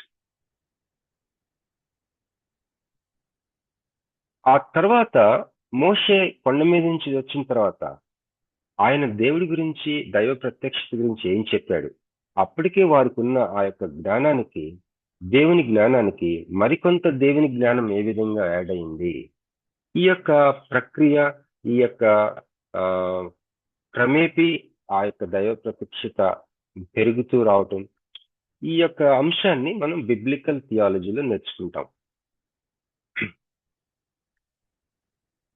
దీనిని బిబ్లికల్ థియాలజీ అంటాం కదా. ఈ అంశాన్ని కూడా మనం వాక్యాన్ని అర్థం చేసుకోవడానికి ఈ యొక్క నియమాలు కూడా మనం ఒకసారి నేర్చుకుంటాం. మీరు ఒక విషయం జ్ఞాపకం ఏంటంటే వీటన్నిటిని కూడా పరిశీలన చేసిన తర్వాత కేవలం ఒక 6 సూత్రాలు, 6 నియమాలు మాత్రమే మనం రాబట్టుకొని వాటిని నేర్చుకొని వాటిని ప్రాక్టికల్ థియాలజీలో, అంటే దేవుని వాక్యాన్ని అర్థం చేసుకోవడానికి ఆ యొక్క నియమాలను ఫైనల్ గా మనం వాడి గుర్తుపెట్టుకొని అక్కడి నుంచి కొన్ని ఎక్సర్సైజ్ చేసి ఇక అక్కడి నుంచి మన బైబిల్ స్టడీలో కానీ, వాక్యం చెప్పేటప్పుడు కానీ, గ్రూప్ స్టడీలో కానీ, వీటన్నిటిలో మనం వాడుకోవడానికి మనకు సహాయపడతారు. నెక్స్ట్, సిస్టమాటిక్ థియాలజీ ఏం చేస్తుందంటే మరి ఒక లాజికల్ గా, ఫర్ ఎగ్జాంపుల్ దేవుని యొక్క స్వభావ లక్షణాలు అన్న అంశం బైబిల్ అంతా కూడా ఏ విధంగా చెప్తా ఉంది, ఆ అంశం మీద సిస్టమాటిక్ గా, లాజికల్ గా ఆర్గనైజ్ చేసుకోవడం. సిస్టమాటిక్ గా పేరులోనే ఉంది కదా, ఒక పద్ధతి ప్రకారం థియాలజీ. లేకపోతే మరొక ఉదాహరణ ఏంటంటే దేవుని యొక్క దూతల పరిచర్య అన్న అంశం ఉందనుకోండి. బైబిల్ ఆదికాండం నుంచి ప్రకటన గ్రంథం వరకు ఈ యొక్క టాపిక్ మీద సిస్టమాటిక్ గా ఆ యొక్క డేటా అంతటిని ఆర్గనైజ్ చేసుకోవడం systematic theology. So biblical theology and systematic theology ఈ రెండింటినీ కూడా మనం అధ్యయనం చేసి ఈ వాక్యం అర్థం చెప్పే శాస్త్రం హెర్మెన్యూటిక్స్, ఈ యొక్క 2 బిబ్లికల్ అండ్ సిస్టమాటిక్ థియాలజీని కూడా టచ్ చేస్తూ ముందుకెళ్దాం. Next practical theology. దీంట్లో 3 స్టెప్స్ ఉంటాయి. ఇది చెప్పి మా అక్కగారికి ఇస్తాను. 9:37 అయింది. ఒక్క 2-3 మినిట్స్ అండి. ప్రాక్టికల్ థియాలజీ, అసలు దీనికోసమే మనం ఇవన్నీ చేయాలి. ప్రాక్టికల్ థియాలజీ అంటే ఏం లేదండి, అసలు వాక్యం అర్థం చెప్పే శాస్త్రంలో నేను ఏ విధంగా కొన్ని నియమాలు తీసుకొని అర్థం చేసుకోవాలా, అదనమాట. దాంట్లో త్రీ స్టెప్స్ ఏంటంటే, first one describes and analyses contemporary situations and practices. నేను లాస్ట్ టైం ఒకటి చెప్పాను కదండి, విలియం కేరీ ఇంగ్లాండ్ దేశం నుంచి కల్కట్టా ప్రాంతానికి ఓడకి మిషనరీగా వచ్చాడు. అతను వచ్చినప్పుడు ఆయన ఏం చేశాడు, తన యొక్క సమకాలంలో తన కాలంలో ఉన్న పరిస్థితుల్ని తను అధ్యయనం చేశాడు, దాన్ని స్టడీ చేశాడు, అనలైజ్ చేశాడు, దాన్ని అంచనా వేసుకున్నాడు. సొసైటీ ఎలా ఉంది, ఎంతమంది చాలా విషయాలు అధ్యయనం చేసుకున్నాడు. సెకండ్ స్టెప్ ఏంటంటే, ఆ యొక్క పరిస్థితికి ఒక స్పందన ఏంటి అన్నది ఒక గ్రహింపుకి వచ్చాడు. మూడోది, ఏం చేస్తే బాగుంటది క్రిస్టియన్ లైఫ్ కి, మరి ఆ క్రిస్టియన్ లైఫ్ ని ఆచరించడానికి ఆ యొక్క పరిస్థితుల్లో ఏం చేస్తే బాగుంటది అనే ఒక వ్యూహం. మీకు ఇంకా స్పెసిఫిక్ గా చెప్పాలంటే, ప్రింటింగ్ ప్రెస్ వాడాడు, తర్వాత సతీ సహగమనానికి కొంతమంది నాయకులతో కలిసి బాగా గొప్ప పోరాటం చేశాడు, మరి ఎన్నో చేశాడు. ఇవన్నీ కూడా తన వ్యక్తిగత బైబిల్ ధ్యానం నుంచి, ఆ బైబిల్లో నుంచి వచ్చిన వెలుగు, ఆ యొక్క హెర్మెన్యూటిక్స్, హిస్ పర్సనల్ హెర్మెన్యూటిక్స్, వాక్యం అర్థం చెప్పే ఆ యొక్క పద్ధతులు, ఆయన ఆ వాక్యంలో నుంచి ఒక ఊటులాగా, నీ వాక్యము నా పాదములకు దీపము, నా త్రోవకు వెలుగై ఉన్నది అన్నది, ఆ యొక్క వాక్యంలో నుంచి ఆయన రాబట్టుకుని తన ప్రాక్టికల్ థియాలజీ తన జీవితానికి, కుటుంబానికి, పరిచర్యకి అప్లై చేస్తుంది. సో ఈ పిక్చర్ మరొకసారి నేను వేస్తా ఉన్నాను, ఎందుకంటే హెర్మెన్యూటిక్స్ అనేది ఎంత సెంట్రల్ వీటన్నిటికి. సో నేను ఇక్కడ ఆపుతానండి. ఒట్టు మరి మా సిస్టర్ గారు సుమంతి కుంచికర, తను దయచేసి ఇప్పుడు మరి మీలో చాలా మంది హగ్గైకి వెళ్ళుంటారు, చాలా మంది వెళ్ళలేకపోయారు. హగ్గై 2 ఉంటాయి, Haggai India, Haggai international. Haggai international attend అవ్వాలంటే 2 places లో, అది ఓన్లీ ఫర్ క్రిస్టియన్ లీడర్స్. అది దానికి కొన్ని అర్హతలు, చాలా హడావిడి ఉంటుంది, దాదాపు చాలా డబ్బు ఖర్చు పెట్టాలి. సింగపూర్ లో కానీ అమెరికాలో కానీ ఉంటుంది. ఈ యొక్క కోవిడ్ వచ్చినప్పుడు వాళ్ళు ఆన్లైన్ చేశారు. ఆ ఆన్లైన్ చేసిన తర్వాత నేను అటెండ్ అయ్యాను, నేను ఇంటర్నేషనల్ అటెండ్ అయ్యాను. మరి వేద మాణిక్యం గారని ఒక సహోదరి మన గ్రూప్ లో వాకింగ్ పరిచర్య చేశారు గతంలో. వారు ఏషియా కాంటినెంట్ అంతటికి ఈ హగ్గై ఇంటర్నేషనల్ కి వారు నాయకులు, వారు నాకు ఎంతో ప్రోత్సహించి నేను అటెండ్ అయ్యేటట్టు చేసి, ఆ యొక్క కంటెంట్ అంతా నా దగ్గర దేవుని మహాకృపను, గొప్ప ఐశ్వర్యం అది మీ అందరికీ మేము ఉచితంగా మీ దగ్గరికి ఇస్తాం. దాంట్లో first step gifts, talents and abilities. ఆ విషయం, ఆ యొక్క ఆ పాయింట్స్ అన్ని కూడా దాదాపు ఒక 30 ఉంటాయి, మీకు అందచేయమని ఈరోజు సుమంతి కుంచికర్ గారిని కోరామండి. మరి సిద్ధంగా ఉన్నారు. ఓవర్ టు సుమంతి గారు. సుమంతి మా అక్క అండి. Thank you.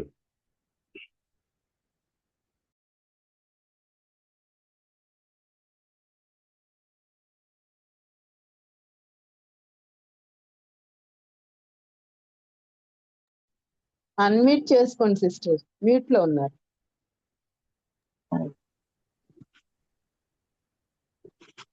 గుడ్ ఈవినింగ్ అండి. జీటీఏ చెక్ లిస్ట్ ఇక్కడ నేను దాన్ని ఎక్స్ప్లెయిన్ చేస్తున్నాను, వివరిస్తున్నాను. గిఫ్ట్స్ G అంటే గిఫ్ట్స్, T అంటే టాలెంట్స్ అండ్ A అంటే ఎబిలిటీస్. సో ఇక్కడ Genesis 1:26-28 it has been called the cultural mandate అని. కల్చరల్ మ్యాండేట్ అంటే సాంస్కృతిక నిర్దేశం. And because it shows the place of human beings in creation and calls us to work with the things God has made. అంటే human being ని మన సృష్టిలో మానవుల్ని ఉంచాడు దేవుడు తను. ఎందుకంటే calls us to work with the things God has made. ఆయన సృష్టిని ముందుకు తీసుకెళ్ళడానికి అనమాట, వర్కౌట్ చేయడానికి కోసమని మనిషిని ఉంచారు.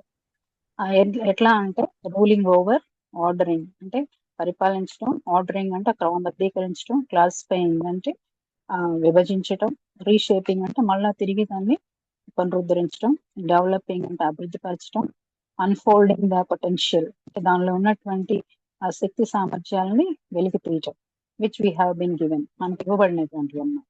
It is a key to knowing who we are and what we are to do. అది ఒక కీ లాంటిది అనమాట. ఏంటంటే మనం ఏంటి, హూ వీఆర్ మనం ఎవరు, వాట్ వీఆర్ టు డూ మనం ఏం చేయాలి అనేది కూడా తెలియజేస్తుంది. ఇది జెనసిస్ 1:26-28. అది ఎవరైనా చదవగలిగితే వాళ్ళని కూడా, లేకపోతే చదవమంటావా బాబీ? చదవండి. చదవాలా? Then God said, let us make man in our image according to our likeness. Let them have dominion over the flesh of the sea, over the birds of the air, and over the cattle, over all the earth, and over every creeping thing that creeps on the earth. So God created man in his own image. In the image of God, he created him. Male and female, he created them. Then God blessed them, and God said to them, be fruitful and multiply. Fill the earth and subdue it. Have dominion over the flesh of the sea, over the birds of the air, and over every living thing that moves on the earth. So, తెలుగులో చదువుతాను. దేవుడు మన స్వరూపమందు మన పోలిక చొప్పున నరులను చేయదము. వారు సముద్రపు చేపలను, ఆకాశ పక్షులను, పశువులను, సమస్త భూమి మీద ప్రాకు ప్రతి జంతువుని ఏలుదురుగాక అని పలికింది. దేవుడు తన స్వరూపమందు నరుని సృజించను. దేవుని స్వరూపమందు వాని సృజించను. స్త్రీని గాను పురుషుని గాను వాని సృజించను. దేవుడు వారిని ఆశీర్వదించను. ఎట్లనగా, మీరు ఫలించి అభివృద్ధి పొంది విస్తరించి భూమిని నిందించి దానిని లోపరుచుకునుడి. సముద్రపు చేపలను, ఆకాశ పక్షులను, భూమి మీద ప్రతి జీవిని ఏలుడని దేవుడు వారితో చెప్పాడు. అయితే ఇక్కడ గిఫ్ట్స్ గురించి, gifts of the spirit or spiritual gifts. 1 Corinthians 14th chapter 12th verse and 12th chapter 4th verse. Gifts of spirit అంటే పరిశుద్ధాత్మ వరాలు, లేక స్పిరిచువల్ గిఫ్ట్స్ అంటే ఆత్మీయ వరాలు అన్నమాట. Gifts are tools given with a specific work in mind. ఈ వరాలు అనేవి మన మనసులో ఉద్దేశించినటువంటి నిర్దిష్ట పని నిమిత్తము ఇవ్వబడినటువంటి పనిముట్లుగా ఉన్నాయన్నమాట టూల్స్ అంటే. So without the tools necessary for the task at hand, the body is unable to fulfill its purpose and calling. ఒకవేళ ఈ మన చేతిలో పని ఏదైతే ఉందో దాని నిమిత్తం అది చేయడానికి తగినటువంటి వరాలు మన వద్ద లేకపోతే మనకున్నటువంటి ఆశయం, మనకున్నటువంటి పిలుపుని మనం నెరవేర్చుకోలేము సమర్థవంతంగా. సో కాబట్టి గిఫ్ట్స్ 18 ఉన్నాయి. 18 gifts found in Bible. 1 word of wisdom. 1 Corinthians 12:8, Luke 6:9 అంటే బుద్ధి వాక్యము. Second one word of knowledge, జ్ఞానవాక్యము. 1 Corinthians 12:8, Luke 18:22. ఫెయిత్ అంటే విశ్వాసము. 1 Corinthians 12:9, Acts 3:6-7. Fourth one gifts of healing అంటే స్వస్థపరచువారం. 1 Corinthians 12:9, 28th verse and Acts 28:1-10. Next working of miracles అంటే అద్భుత కార్యాలు చేయు వరము. 1 Corinthians 12:10, Acts 6:8. నెక్స్ట్ ప్రాఫెసీ అంటే ప్రవచన వరం. 1 Corinthians 12:10, 1 Thessalonians 5:20-21, Ephesians 4:11. Seventh one designing of spirits, అంటే ఆత్మల వివేచన వరం. 1 Corinthians 12:10, Luke 8:29. ఎయిత్ వన్ భాషలు మాట్లాడు వరం అన్నమాట, tongues. 1 Corinthians 12:10, Acts 19:6. Ninth one interpretation of tongues, అంటే భాషల అర్థం చెప్పు వరము. 1 Corinthians 12:10, 14th chapter, 13th verse to 33 words. Next 10th helping. Helping అంటే ఉపకారం చేయు వరము. 1 Corinthians 12:28. 11th వన్ అడ్మినిస్ట్రేషన్, అంటే ప్రభుత్వములు చేయు వరం అన్నమాట. 1 Corinthians 12:28, Acts 6:2-3. తర్వాత 12th వన్ గ్రేస్. గ్రేస్ అంటే కృపావరము. Romans 12:6, Ephesians 3:7, 4:7, 1 Peter 4:10-11. 13th ministry or service అన్నమాట, అంటే పరిచర్య చేయు వరము. Romans 12:7, 2 Timothy 1:16-18. 14th ఏంటంటే టీచింగ్. టీచింగ్ అంటే బోధించుట. Romans 12:7, Ephesians 4:11-14. 15th ఎంకరేజ్మెంట్, అంటే హెచ్చరించుట లేక ప్రోత్సహించుట అన్నమాట. Romans 12:8, Hebrew 10:24-25. 16th వన్ ఏంటంటే గివింగ్. గివింగ్ అంటే పంచి ఇచ్చుట. Romans 12:8, 1 Corinthians 13:3, Acts 4:33-35. 17th ఏంటంటే లీడర్షిప్, అంటే నాయకత్వం లేక పై విచారణ చేయబడటం అన్నమాట. Romans 12:8, Acts 13:12. Last one mercy. Mercy అంటే కరుణించటం అన్నమాట. Romans 12:8, Luke 5:12-13. సో ఇవి వరాల గురించి, అంటే gifts. Next one talent versus skill. Talent versus skill, ప్రతిభలు. టాలెంట్ అంటే ప్రతిభలు, నైపుణ్యాలు స్కిల్స్ అంటే. Talent definition: a natural attitude and inner quality that emerges effortlessly. అంటే ఇది ఒక సహజ సిద్ధమైన ప్రవృత్తి, ఒక అంతర్గత లక్షణంగా ఉంటూ అప్రయత్నంగా బయటపడుతూ ఉండేవన్నమాట. మనకి అనుకోకుండా బయటకు వస్తుంది అన్నమాట టాలెంట్. స్కిల్ డెఫినేషన్ ఏంటంటే an acquired ability learned with effort, అంటే ఇది ఒక అలవర్చుకున్నటువంటి, అంటే సంపాద్యంగా ఉన్నటువంటి లక్షణంగా ఉంటుంది, కాకపోతే కృషితో నేర్చుకునేదిగా ఉంటుంది అన్నమాట స్కిల్. టాలెంట్స్ ఏమో 8 ఉన్నాయి. ఏంటది? బ్రెయిన్ స్టార్మింగ్, అంటే మేధో మదనం. ఒక టాపిక్ లోకి తీసుకెళ్ళక ముందు వాళ్ళని ఆ ఇంట్రెస్ట్ అటువైపు తీసుకెళ్ళడానికి బ్రెయిన్ స్టార్మింగ్ అని ఒక చిన్న పజిల్ కానీ లేకపోతే చిన్న రిడిల్ కానీ వేసి చెప్తాం అన్నమాట, అది బ్రెయిన్ స్టార్మింగ్.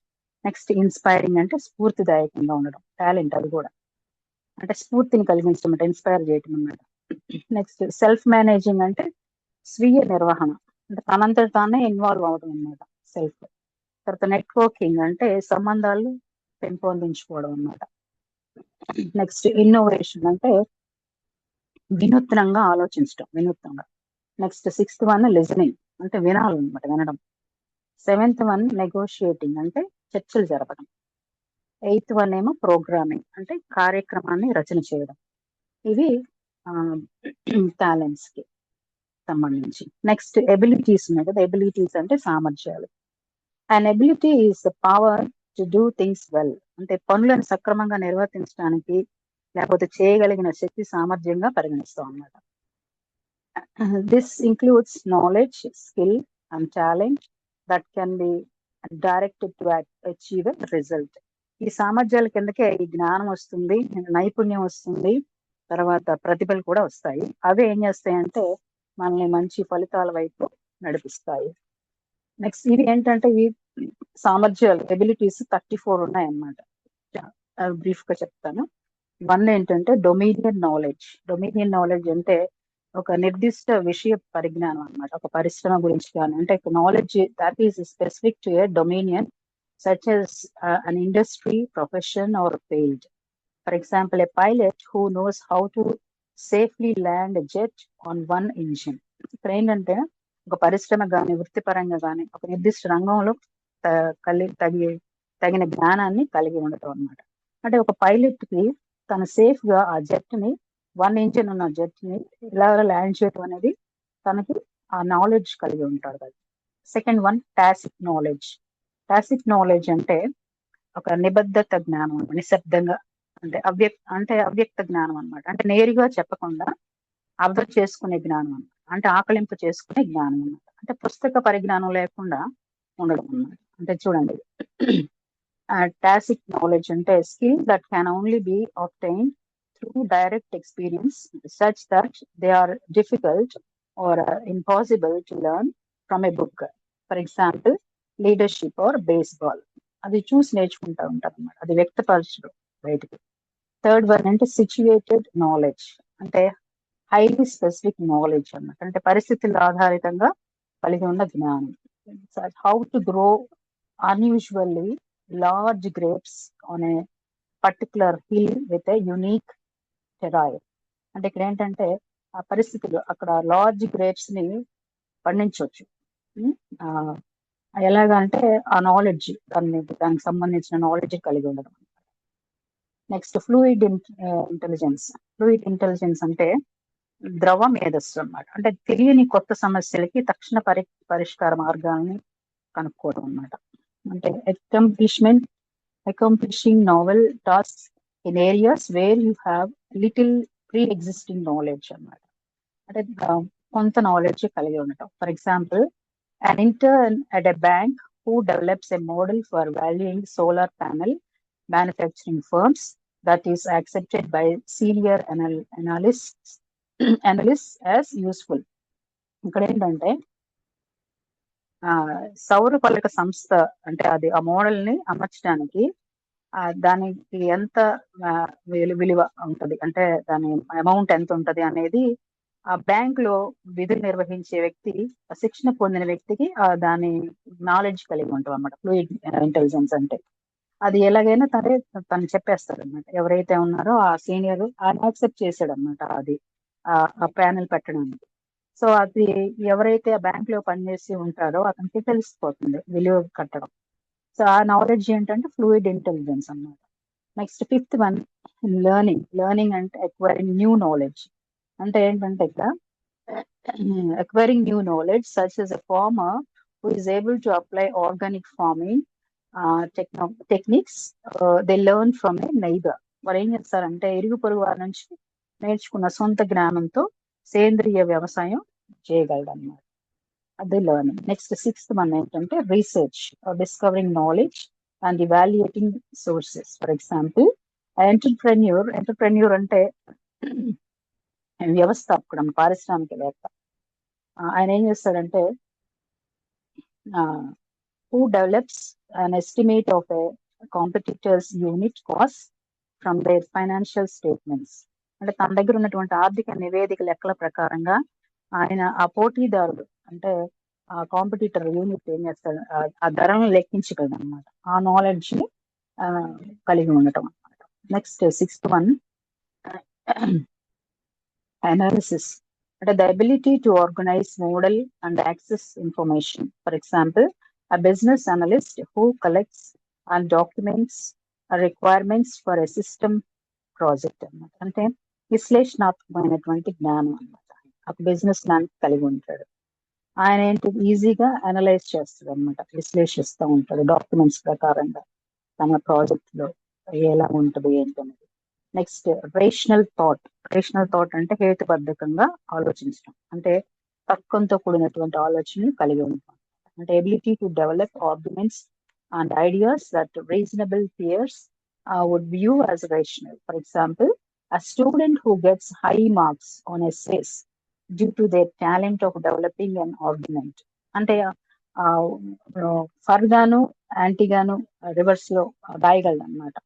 అంటే ఫర్ గా రాయటం అంటే దానికి అనుకూలంగా ఈ స్టేట్మెంట్ కి అనుకూలంగా రాయగలడు, దానికి రివర్స్ యాంటీ కూడా రాయగలిగి మార్క్స్ కూడా పొందుకోగలడు అనమాట student. Next one ninth the decision making, అంటే నిర్ణయాలు తీసుకోగలగటం. The ability to make reasonable decisions in a timely manner. అంటే ఆ టైంకి తగ్గట్టుగా డెసిషన్ ని తీసుకోవడం. నెక్స్ట్ ప్రాబ్లమ్ సాల్వింగ్ అంటే సమస్యని పరిష్కరించడం. అంటే ట్రబుల్ షూటింగ్ ప్రాబ్లమ్స్ అన్నమాట. అంటే మనకి ఆ ప్రాబ్లమ్ చాలా ట్రబుల్ ఇస్తుంది అనమాట.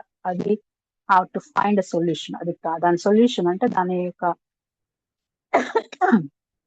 పరిష్కారం ఖచ్చితంగా కనుక్కోవాలి. బై రీడింగ్ ఆర్ ఇంకోటి ఏంటంటే, for example an aircraft mechanic who quickly identifies the root cause of problems by leveraging their years of experience. Air craft mechanic ఈజీగా తెలిసిపోద్ది అనమాట. ఆ మెకానిజం అంతా ఆయనకు ముందే ప్రయర్ నాలెడ్జ్ కలిగి ఉంటాడు కాబట్టి, ఆ ఎంతో ఇయర్స్ ఆఫ్ ఎక్స్పీరియన్స్ కలిగి ఉంటాడు కాబట్టి ఆ ప్రాబ్లం ఏంటో త్వరగా ఐడెంటిఫై చేయగలడు. సో అది ప్రాబ్లం ఈజీగా సాల్వ్ అవుతుంది. Next one 11th emotional intelligence అనమాట. కొంతమందికి ఇది కూడా కలిగి ఉంటారు. ఏది భావోద్వేగ మేధస్సు. అంటే the ability to navigate social situation by reading and using emotion. For example, a customer service representative who recognizes that an angry customer is feeling stressed and works to help the customer as opposed to taking the customer's negative demeanor personally. అంటే ఆయన emotional గా అయిపోయి negative గా కూడా ఆయన మాట్లాడగలడు అన్నమాట, represent చేయగలడు. అట్లాంటప్పుడు తనకు తెలివిగా ఈ యొక్క ఇంటెలిజెన్స్ ఉపయోగించేసి తనని నావిగేట్ చేయగలడంట social situation by reading and using emotions. Emotions ని గమనించుకుంటూ దానిని తగ్గట్టుగా అనుకూలంగా వెళ్ళటం అన్నమాట. ఆ నాలెడ్జ్ కొంతమంది కలిగి ఉంటారు. దాన్ని ఎమోషనల్ ఇంటెలిజెన్స్ అంటారు. నెక్స్ట్ అది కూడా ఒక సామర్థ్యమే. Next one 12th language. Language అంటే mastery over your native language and proficiency in second languages.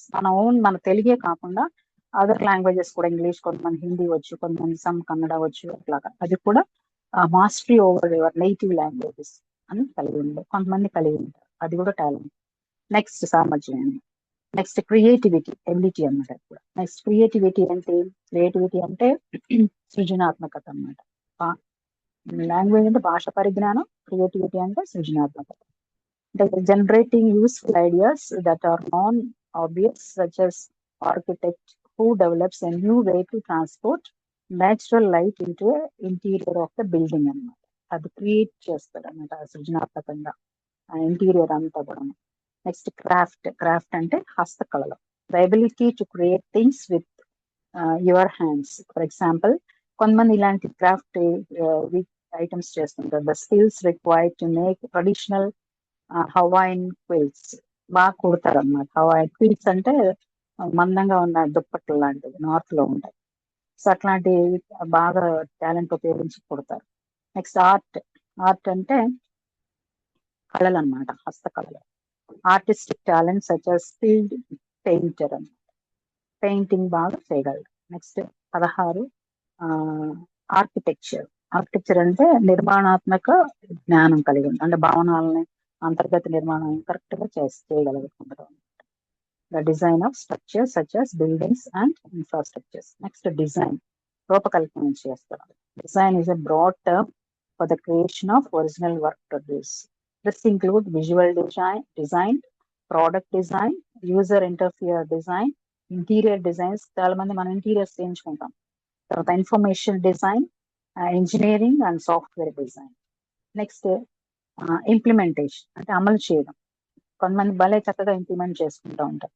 The ability to make design reality, real గా వాళ్ళు ఇంప్లిమెంట్ చేయగలం. For example, A software developer who can write the code required to implement a software design. చక్కగా చేయగలరు. Next 19th technical skills, సాంకేతిక నైపుణ్యం. అంటే know how relate to specific technologies at the user. Correct గా technology ఉపయోగించి administration చేయగలగడం అనమాట, అంటే developer level. For example, a salesperson who is good at using a sales force automation platform. Next 28th design thinking. Design thinking and the ability to apply design to areas that are not traditionally viewed as design problems. For example, a manager who uses design to improve team productivity and culture. ఆయన ఒక చక్కటి design mind లో పెట్టుకుంటారు. అది productivity అంటే ఆ అభివృద్ధికి దాని ఇంప్లిమెంటేషన్ కి పనిచేస్తుంది అనమాట. నెక్స్ట్ సిస్టమ్ థింకింగ్ అంటే వ్యవస్థాపకత ఆలోచన. అంటే the ability to think though the end to end impact of thinking to develop elegant solutions to complex problems. For example, waste is food solution to an environmental issues. అంటే food wastage environmental ఇష్యూకి దారితీస్తుంది కదా. So కాబట్టి దాన్ని productivity రూపంలో మనం develop చేసుకోవడం అనమాట. అది సిస్టమ్ థింకింగ్. అదొక సిస్టమ్ చేంజ్ చేసేస్తున్నాం వేస్టేజ్ అంతటి కూడా యూజ్ చేసుకోవడానికి. నెక్స్ట్ స్ట్రాటజీ అంటే వ్యూహాత్మకంగా అభివృద్ధి ప్రణాళిక. అంటే developing plans to achieve goals under competitive and constrained conditions. For example, a shoe company executive who develops a plan to allow customers to design their own customized shoes. తన own వేలో customise చేస్తారు. అంటే తను ఏది కావాలి, పొడవు ఎంత వెడల్పు కావాలి, ఎంత ఎత్తులు కావాలి, ఇవన్నీ షూస్ సైజెస్ తర్వాత దాన్ని బట్టి మోడల్ బట్టి కూడా తను ఓన్ కస్టమైజ్ చేయగలుగుతారు. దాన్ని స్ట్రాటజీ అంటారు. అంటే వ్యూహాత్మకంగా అభివృద్ధి ప్రణాళిక కలిగి ఉంటారు. నెక్స్ట్ మేనేజ్మెంట్ అంటే నిర్వహణ. The ability to direct people and control resources. Manage చేయడం అనమాట. రిసోర్సెస్ కూడా కంట్రోల్ చేసుకుంటే అది మేనేజ్ చేయడం. For example, a team manager who controls A budget and manages the commitments and performance of a team. టీమ్కి కావాల్సిన అవసరాలన్నీ కూడా ఆ బడ్జెట్ ప్రకారం, ప్రణాళిక ప్రకారంగా మేనేజ్ చేస్తాం అన్నమాట. అది కూడా ఒక కళ. తర్వాత ఆర్గనైజేషన్ అంటే orchestrating resources to achieve a plan. For example, a farmer who is able to secure the machines, facilities, and labor required to harvest a crop in a timely and efficient manner. 24th అంటే క్రమబద్ధీకరణ organising వేలో. ఒక organising వేలో చేయబట్టి ఆ farmer కూడా secure machines ని తర్వాత facilities ని ఉపయోగించుకొని ఒక ఆర్గనైజ్డ్ వేలో తన లేబర్ ని, తన యొక్క ఫామ్ ని, అవసరమైనటువంటి క్రాప్ ని హార్వెస్ట్ చేసుకుంటాడు అనమాట. ఆ టైమ్లీ తెలివి ఉపయోగించేసి. నెక్స్ట్ 25th పాలన నిర్వహణ administration. The interpretation and implementation of policy. For example, chief information security officer who is able to realize a policy of proactively identifying vulnerabilities and applying preventive measures. ఇప్పుడు ఏంటంటే administration అంటే పాలన నిర్వహణ ఆయన సరైన రీతిలో ఉండబట్టి ఆ పాలసీస్ ని చీఫ్ ఇన్ఫర్మేషన్ సెక్యూరిటీ ఆఫీసర్ ఏం చేస్తారంటే ఇంప్లిమెంటేషన్ ఆఫ్ పాలసీని కరెక్ట్ గా చేస్తాడు అనమాట. నెక్స్ట్ 26th నాయకత్వం leadership. Getting people moving in the same direction to achieve goals. ఆయన డైరెక్ట్ చేస్తాడు అనమాట. లీడర్షిప్ క్వాలిటీస్ కలిగి ఉన్నారు. ఆ గోల్ ని రీచ్ అవ్వడం. Such as a senior software developer who acts to unify the efforts of development team. Next 27th communication అంటే భావ ప్రకటన. అది చాలా ఇంపార్టెంట్ కదా. The ability to communicate information verbally and visually. Verbally అంటే మాట్లాడడం. తర్వాత విజువల్లీ అంటే మనం చూపిస్తారనమాట, పిక్చర్స్ ద్వారా చూపించడం. ఆ భావ ప్రకటన చేస్తూ ఉంటే అది కూడా ఒక టాలెంట్ అన్నమాట. నెక్స్ట్ 28 పబ్లిక్ స్పీకింగ్ అంటే ప్రేక్షకులను ఉద్దేశించి మాట్లాడే కళ. Communicating to a group such as a software engineer who is able to communicate the value of a software platform to developers at internal meetings and industry events. ఒక software engineer చక్కగా తన యొక్క public speaking ఉపయోగించుకొని ప్రేక్షకులను ఉద్దేశించి మాట్లాడే కళ ద్వారా చక్కగా నీట్ గా తను డెవలప్ చేసుకోగలడు అనమాట మీటింగ్స్ ని అన్ని. Next to make information entertaining and engaging with story telling techniques. కొంతమందికి బాగా కథలు చెప్పే టెక్నిక్స్ ఉంటాయి అన్నమాట. అది కూడా కళ. నెట్వర్కింగ్ 30th సంబంధాలు కలిగి ఉండటం. The capacity to meet new people and maintaining relationships to build professional and social connections. Network చేసుకోవడం.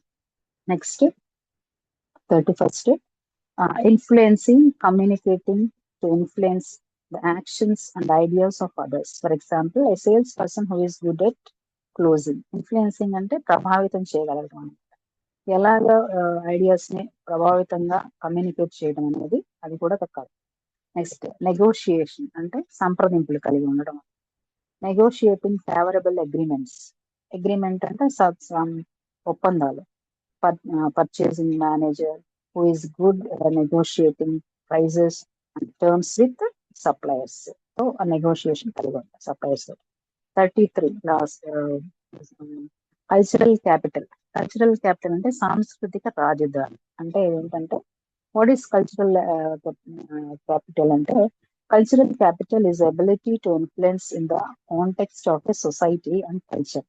మన సొసైటీ అంటే సంఘపరంగా సొసైటీ, తర్వాత కల్చర్ మన సాంస్కృతిక పరంగా కల్చరల్ క్యాపిటల్ కలిగి ఉంటాం. For example, a film director who quickly earns the respect of film crews and actors due to their talent and personal presence.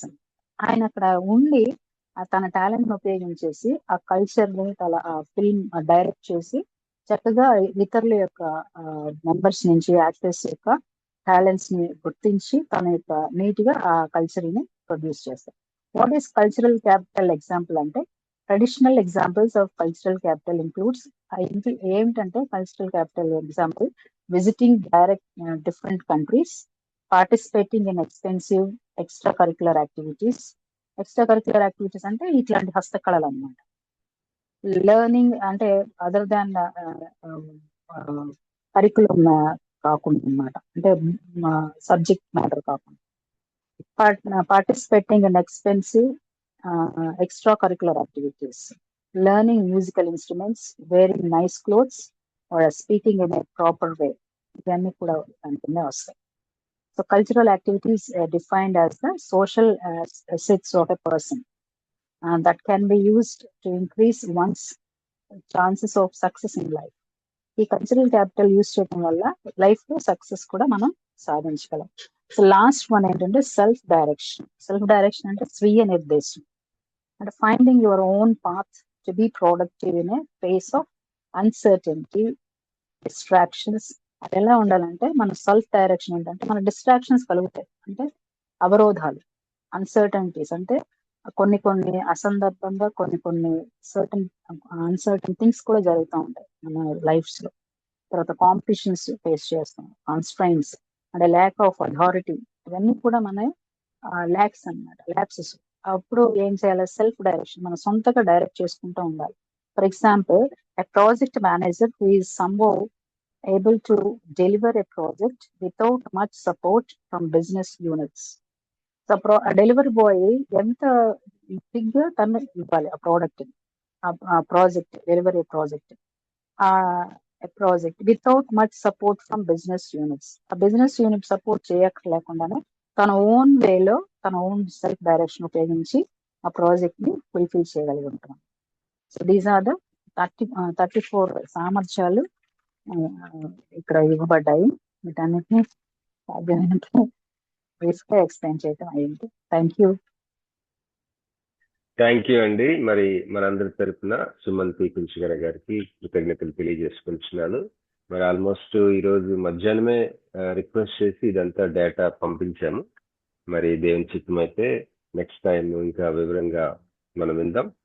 మరి ఇప్పుడు మనం వినినట్లుగా గిఫ్ట్స్, టాలెంట్స్, ఎబిలిటీస్, మరి వరములు, తలాంతులు, సామర్థ్యాలు, ఇవి ఫస్ట్ లోని మనం చూసినట్లయితే ఇవి ఒక పనిముట్లు లాంటివట. ఒక పనిని దేవుడు తన మనసులో పెట్టుకొని, నాకు ఒక గిఫ్ట్, ఒక తలాంతు, ఒక సామర్థ్యం, నీకు ఒక గిఫ్ట్, తలాంతు, ఒక సామర్థ్యం, అలాగా సంఘంలో ఉన్న వాళ్ళందరికీ వరములు, తలాంతులు, సామర్థ్యాలు, అలాగా చాలా మందికి రకరకాలైన ఇస్తూ ఈ యొక్క గిఫ్ట్, తలాంతు, వరములు, లేకపోతే వరములు, తలాంతు, సామర్థ్యాలు అనేవి పనిముట్లులాగా ఒక పని ఆయన మనసులో ఉంది కనుక పనిముట్లని మనకు అనుగ్రహించాడు. వీటిని ఖచ్చితంగా వాడాలి అని చెప్పేసి మరి ఈ లిస్ట్ ని మరి గ్రూప్ లో పెట్టానండి. ఇంగ్లీష్లో ఉన్నది. దేవుని చిత్తమైతే నేను తెలుగులో కూడా తర్జుమా చేసి పెడతాం. దయచేసి ధ్యానం చేయండి. చాలా చాలా మంచి, ఎక్కడ కూడా దొరకని ఒక ఇన్ఫర్మేషన్ ఇది. మనలో ఇన్ని ఉన్నాయా అనిపిస్తుంది. ఉదాహరణకి నెట్వర్కింగ్ ఉంది. మీరు ఒకసారి మీరు కూర్చుంటే కొన్ని పంచాయతీలు సెటిల్ అవుతాయి. మీరు మాట్లాడితే కొన్ని లావాదేవీలు ఒక కొలిక్కి వస్తాయి. అసలు మీరు అక్కడ ఉంటేనే చాలు అన్నట్టుంటాయి. దాన్ని కల్చరల్ క్యాపిటల్ అని. కల్చరల్ క్యాపిటల్ ఏంటది లాస్ట్లోది?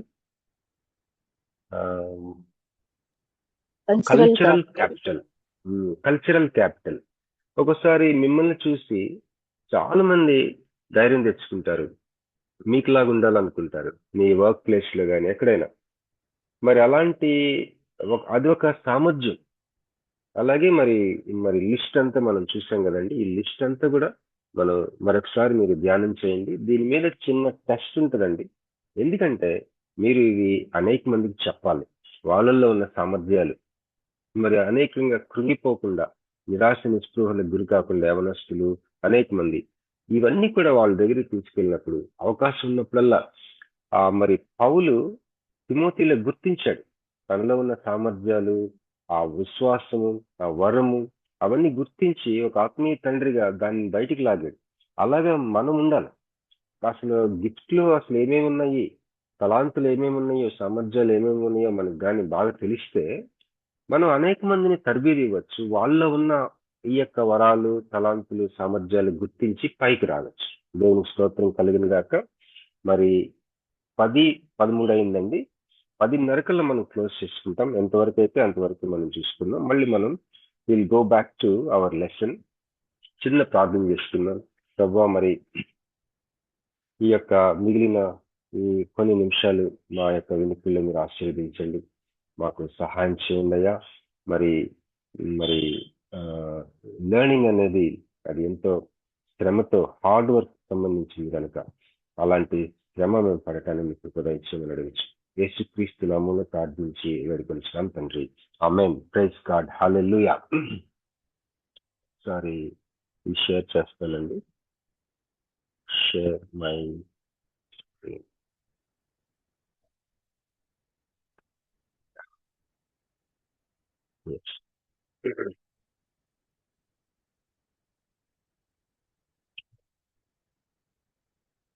ఇక్కడ అపొస్తల కార్యాలు 1వ అధ్యాయం 8వ వచనంలో, ఆయనను పరిశుద్ధాత్మ మీ మీదికి వచ్చినప్పుడు మీరు శక్తి నొందెదరు కనుక మీరు యెరూషలేములోను, యూదయ, సమరయ దేశములంతటిను భూదిగంతముల వరకును నాకు సాక్షులైందిరని వారితో చెప్పాను. ఇక్కడ వాక్యం అర్థం చెప్పు శాస్త్రం గురించి మనం ధ్యానం చేస్తున్నాం, అధ్యయనం చేస్తున్నాం. ఈ యొక్క వాక్యపు వెలుగులో అపొస్తల కార్యాలు 1:8 చదివానండి. ఈ యొక్క వాక్యపు వెలుగులో మరి ఏ విధంగా యెరూషలేములో, యూదయాలో, సమరయాలో భూ దిగంతముల వరకు సాక్షులై ఉండటం అంటే ఎట్లా? చూడండి, మన సమకాలికులు చాలా మంది ఈ యొక్క మోడల్లో ఎంతో పరిచర్య చేస్తున్నారు. వారున్న ఊరు, వారున్న రాష్ట్రం, వారున్న దేశం, వారున్న ప్రపంచంలో అనేక చోట్ల. మరి నాకు తెలిసిన చాలా మంది ఇట్లానే ఈ మోడల్లో చాలా ఎక్కువగా మరి జియోగ్రఫికల్ ఏరియా. దీని రహస్యం ఏంటంటే బైబిల్ని కరెక్ట్గా అర్థం చేసుకోవడం. ఒకసారి నాకు తెలిసిన ఒక పాస్టర్ గారు ఒక సంస్థలోకి తొందరపడి వెళ్ళిపోయాడు. ఇంకొక సీనియర్ ఆయన్ని అడిగారు, ఏ వాక్యం ద్వారా నువ్వు నడిపించబడ్డావంటే, ఆయన చెప్తున్న వాక్యం అంతా చూస్తే అక్కడ కోతులు, అక్కడ జంతువులు ఉన్నాయి కనుక నేను ఈ వాక్యంలో ఇలాగా యానిమల్స్ గురించి నేను చదువుతా ఉన్నాను.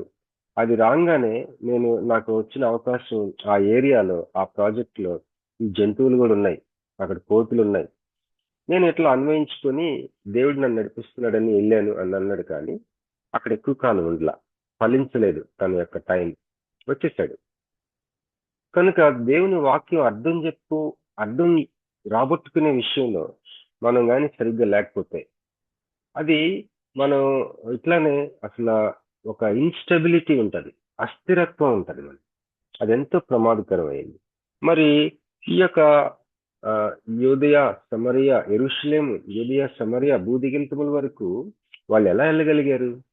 దేవుని వాక్యంను సరిగ్గా అర్థం చేసుకుని దాని అర్థం రాబట్టుకునే విషయంలో చాలా జాగ్రత్తగా ఆ నియమాలు, ఆ యొక్క ప్రార్థనలో పోరాటం, మరి ఆ యొక్క యథార్థత, ఇంటెగ్రిటీ, ఆ యొక్క ఇంటర్ప్రిటేషన్ విషయంలో వాళ్ళు ఇంటెగ్రిటీ కలిగి ఉన్నారు.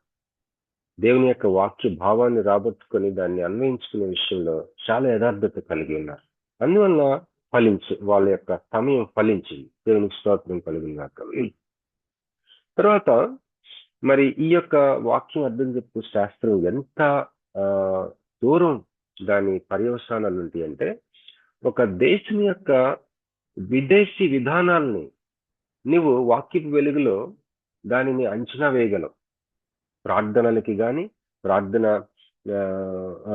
పాయింట్స్ ని తయారు చేసే విషయంలో కానీ, మరి నాయకత్వం కోసం కానీ, మన దేశ ఉదాహరణకి ఇండియా ఫారిన్ పాలసీ ఎలా ఉంది, రకరకాలైన దేశాల యొక్క విదేశీ విధానాలు ఏ విధంగా ఉన్నాయి, వాటిని నువ్వు బైబిల్ చదువుకునే నీ వాక్య ధ్యానంలో నుంచి నువ్వు అంచనా వేసి పరిశీలన చేయగలవు. చాలా మంది ప్రవక్తలు అలా చేశారు. బైబిల్లో మనం చూసినట్లయితే దేశ విదేశీ అసలు మీరు ఆశ్చర్యపోయే ఒక విషయం నేను చెప్తాను. సమూయేల్ తల్లి, తన పేరు ఏంటండి, హన్నా ప్రార్థన మీరు చూస్తే అది గ్లోబల్ ప్రేయర్. అది ఆమె సామాన్యమైన ఒక విశ్వాసి, కానీ ఆమె ప్రార్థన మీరు చూడండి. 1 సమూయేలు 2వ అధ్యాయంలో ఆమె ప్రార్థన చూస్తే మన స్టన్ అవుతుంది. ఆమెకున్న ఆ యొక్క ఒక దర్శనం, లేకపోతే ఆమె చూస్తున్న ఆ యొక్క చిత్రం ఆ ప్రార్థనలో కనిపిస్తుంది. ఎంత దూరము మరి దేవుని వాక్యము అనగా యేసుక్రీస్తు ప్రభువుకు మరి యొక్క పేరు. దానిని మనం గ్రహించుకుంటాం అనేది పరిశుద్ధాత్మ దేవుడు మనకి ఇచ్చే కృప. దేవుని యొక్క వాక్యంలో పరిపూర్ణుల మధ్య బోధించే జ్ఞానం కూడా ఉంటుంది. కనుక దానిని అది యాక్చువల్గా పరిపూర్ణులైన వారి మధ్య బోధించే జ్ఞానం అనేది మనకి దేవుడు అనుగ్రహించిన ఒక గొప్ప ఆశీర్వాదం. జగత్పునాది వేయబడక ముందే మన మహిమ నిమిత్తము ఆ యొక్క మర్మమైన జ్ఞానమును ఆయన నియమించాడంట, ఆర్డైన్ చేశాడు. దేవునికి స్తోత్రం కలుగునుగాక. ఇక్కడ what is the need and importance of hermeneutics, ఈ యొక్క వాక్యం అర్థం చెప్పే శాస్త్రం యొక్క అవసరం ఏంటి, ప్రాముఖ్యత ఏంటి?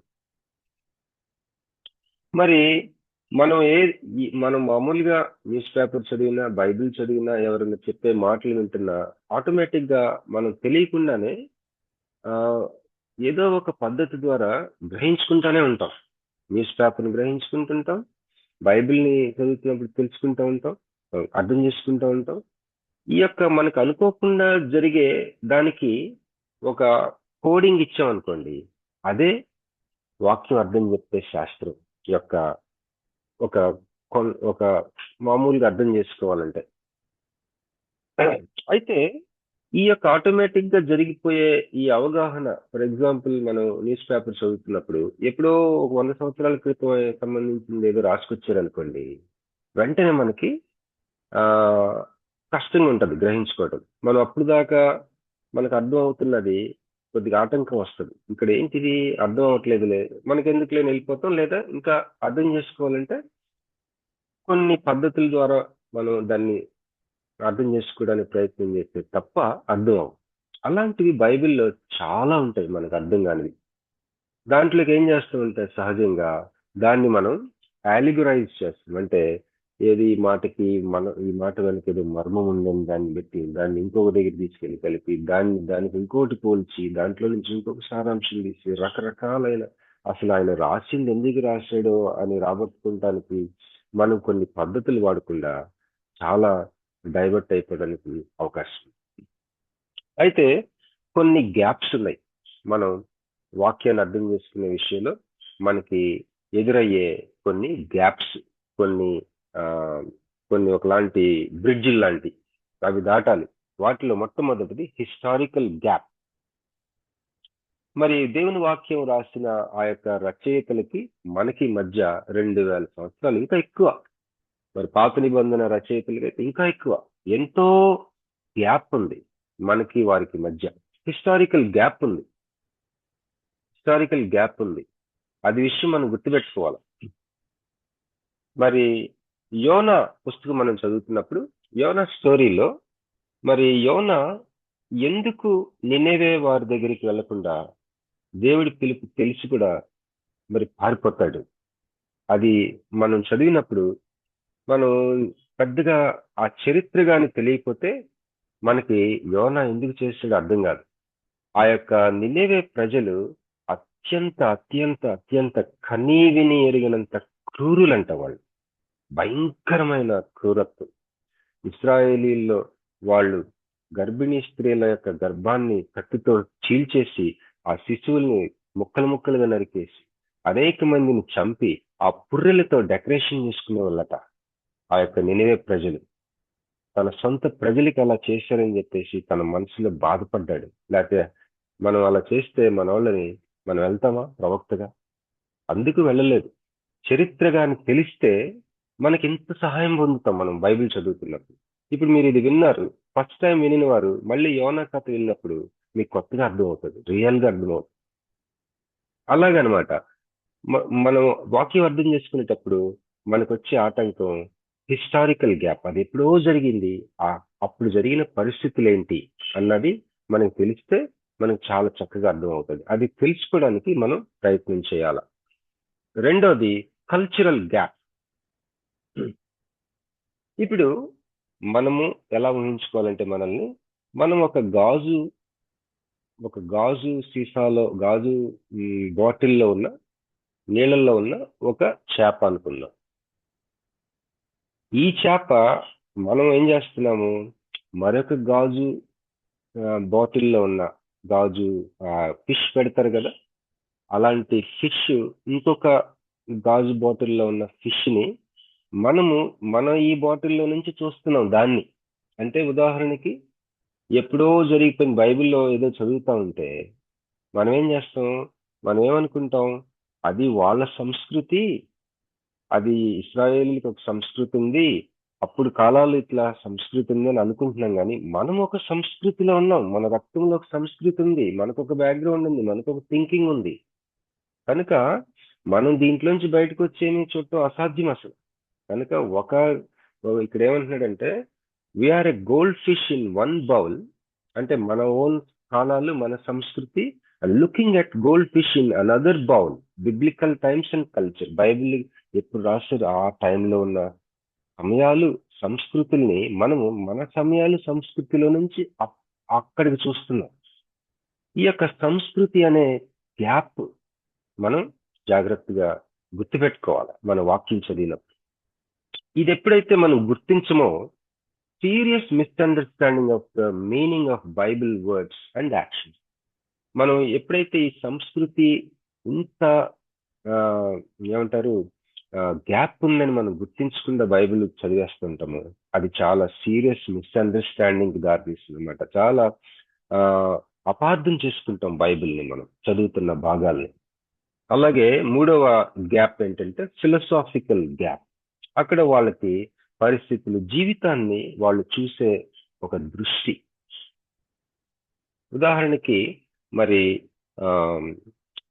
పాత నిబంధనలో ముఖ్యంగా, లేదంటే కొత్త నిబంధనలో ఆది సంఘం వారు జీవితాన్ని చూసే విధానం, ఆ దృష్టి మనం ఇప్పుడు చూస్తున్న విధానం కాదు.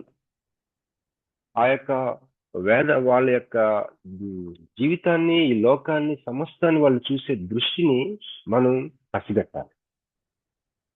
అప్పుడు మనం చదువుతున్న వాక్య భాగాలు చాలా స్పష్టంగా మనకు అర్థం అవడానికి అవకాశం ఉంది. సో మూడోది ఈ యొక్క గ్యాప్. మనం వాక్యం చదివినప్పుడు historical gap, cultural gap, philosophical gap. అంటే అప్పుడు చరిత్ర సంబంధించిన విశేషాలు, అలాగే మనం ఈ ప్రస్తుత సంస్కృతి, మన ఓన్ సంస్కృతి నుంచి అప్పటి సంస్కృతిలో జరుగుతున్న విషయాలను చదువుతా ఉన్నాం, అది ఒక గ్యాప్. మూడోది మనకి ఈ లోకం విషయంలో కానీ మన జీవితాల విషయంలో మనకు ఒక దృష్టి, అవగాహన ఉంది. We have our own world view, our own philosophies.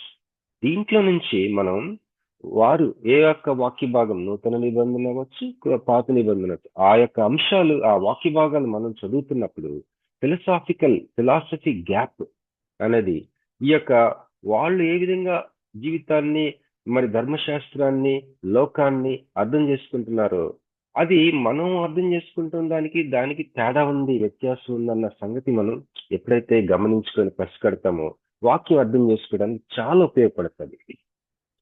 మరి 4th block to spontaneous understanding. Bible చదువుతా ఉండగానే చాలాసార్లు మనకి అప్పటికప్పుడు స్పాట్ లో కరెక్ట్ గా అర్థమవుతాయి, కానీ కొన్నిటికి బ్లాక్స్ వచ్చేస్తుంటాయి.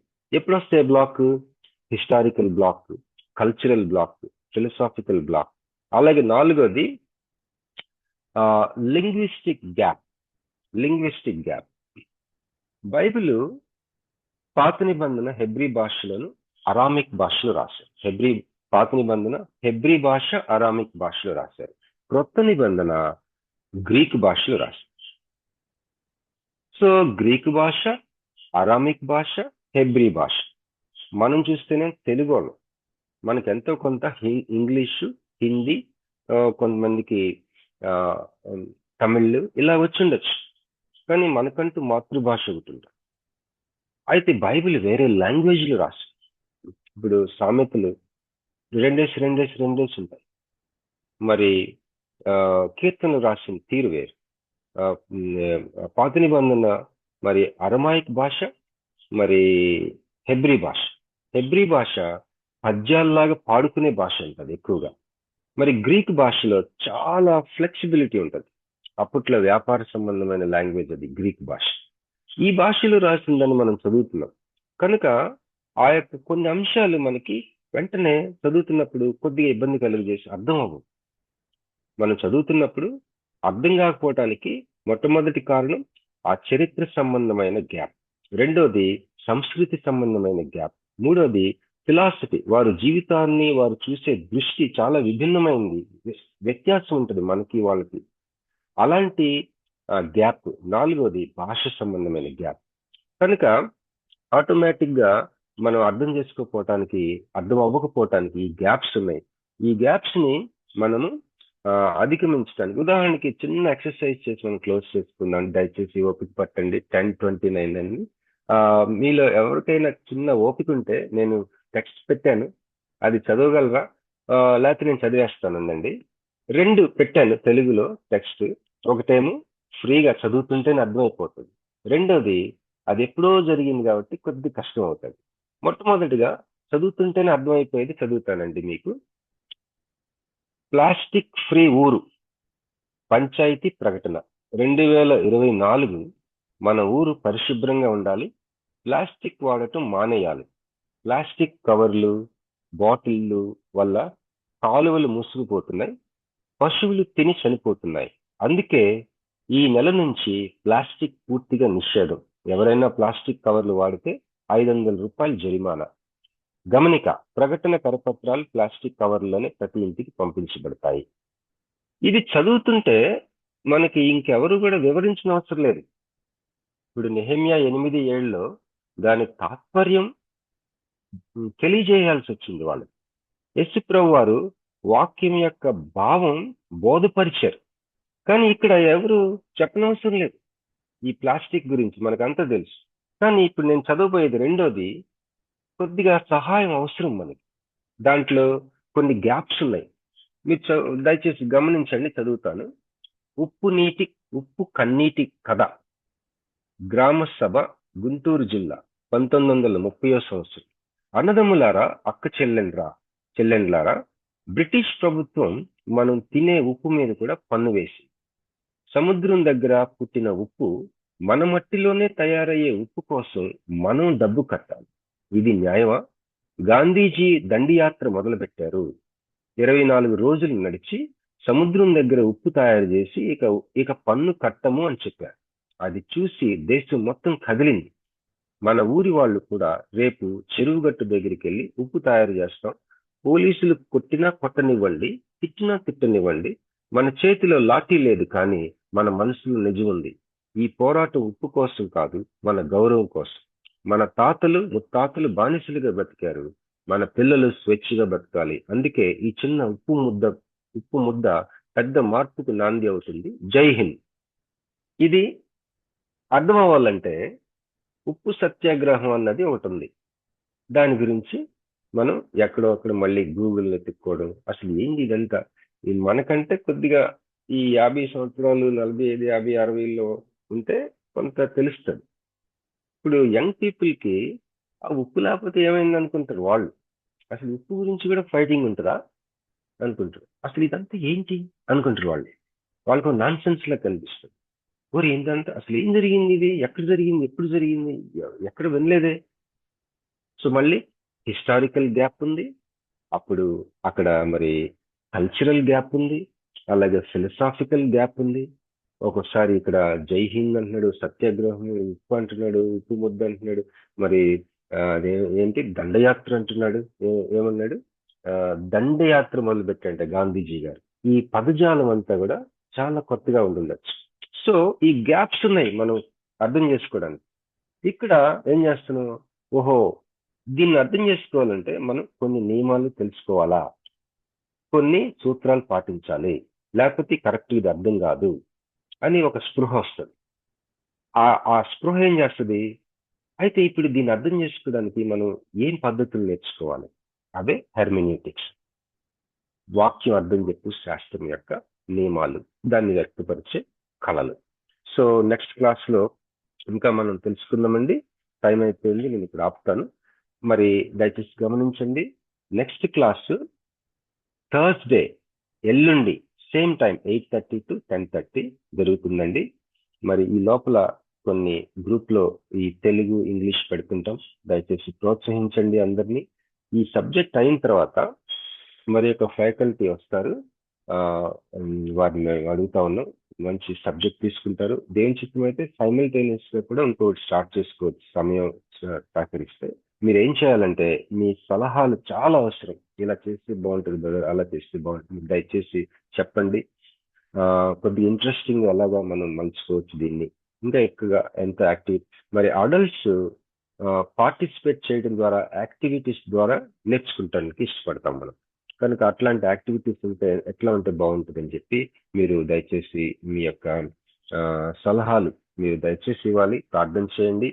మరి ముగిస్తానండి. మీ ఓపిక తోటి మీరు మరి జాయిన్ అయ్యారు, విన్నారు.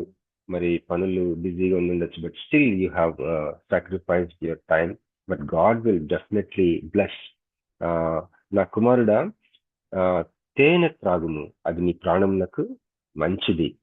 అలాగే జ్ఞానము, అది నీ జీవితానికి, చదువుతాను, అదేం చేస్తుందంట, జ్ఞానము, the knowledge of wisdom wisdom of knowledge will give you a great future అని ఉంటుంది. సామెతలు 24 చదువుతానండి.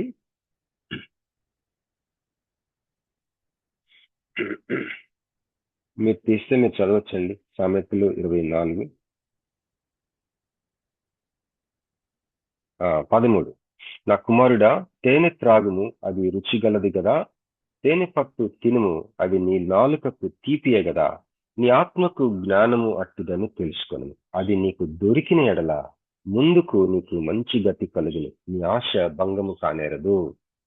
ఇంగ్లీష్ లో, my son, eat thou honey because it is good, and the honey comb which is sweet to thy taste. So shall the knowledge of wisdom be unto thy soul. When thou hast found it, then there shall be a reward, and thy expectation shall not be cut off.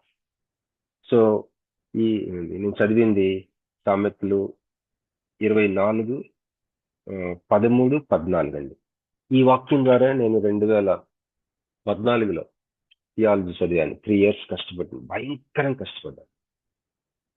అసలు ఎందుకు ఇది అనిపిస్తుంది నాకు, కానీ నిజంగా ఎంతో కృప, ఆశీర్వాదం. నిజంగానే ఈ జస్ట్ లైక్ హనీ, మనకి ముందుకి మంచి గతి. అంటే మనకి ఇందాక సహోదరి యానీ కిరణ్మయ్య గారు చెప్పారు కదా, why we should study theology అంటే మరి మనం అనేక మందికి మరి ఒక బైబిల్లో ఉంటుంది కదా, పరిశుద్ధాత్మ మన మీదకి వచ్చినప్పుడు యోవేలు గ్రంథంలో ఏముంటది, మీలో పెద్దవాళ్ళు కలలు కంటారు, యవనస్తులు దర్శనములు చూస్తారని.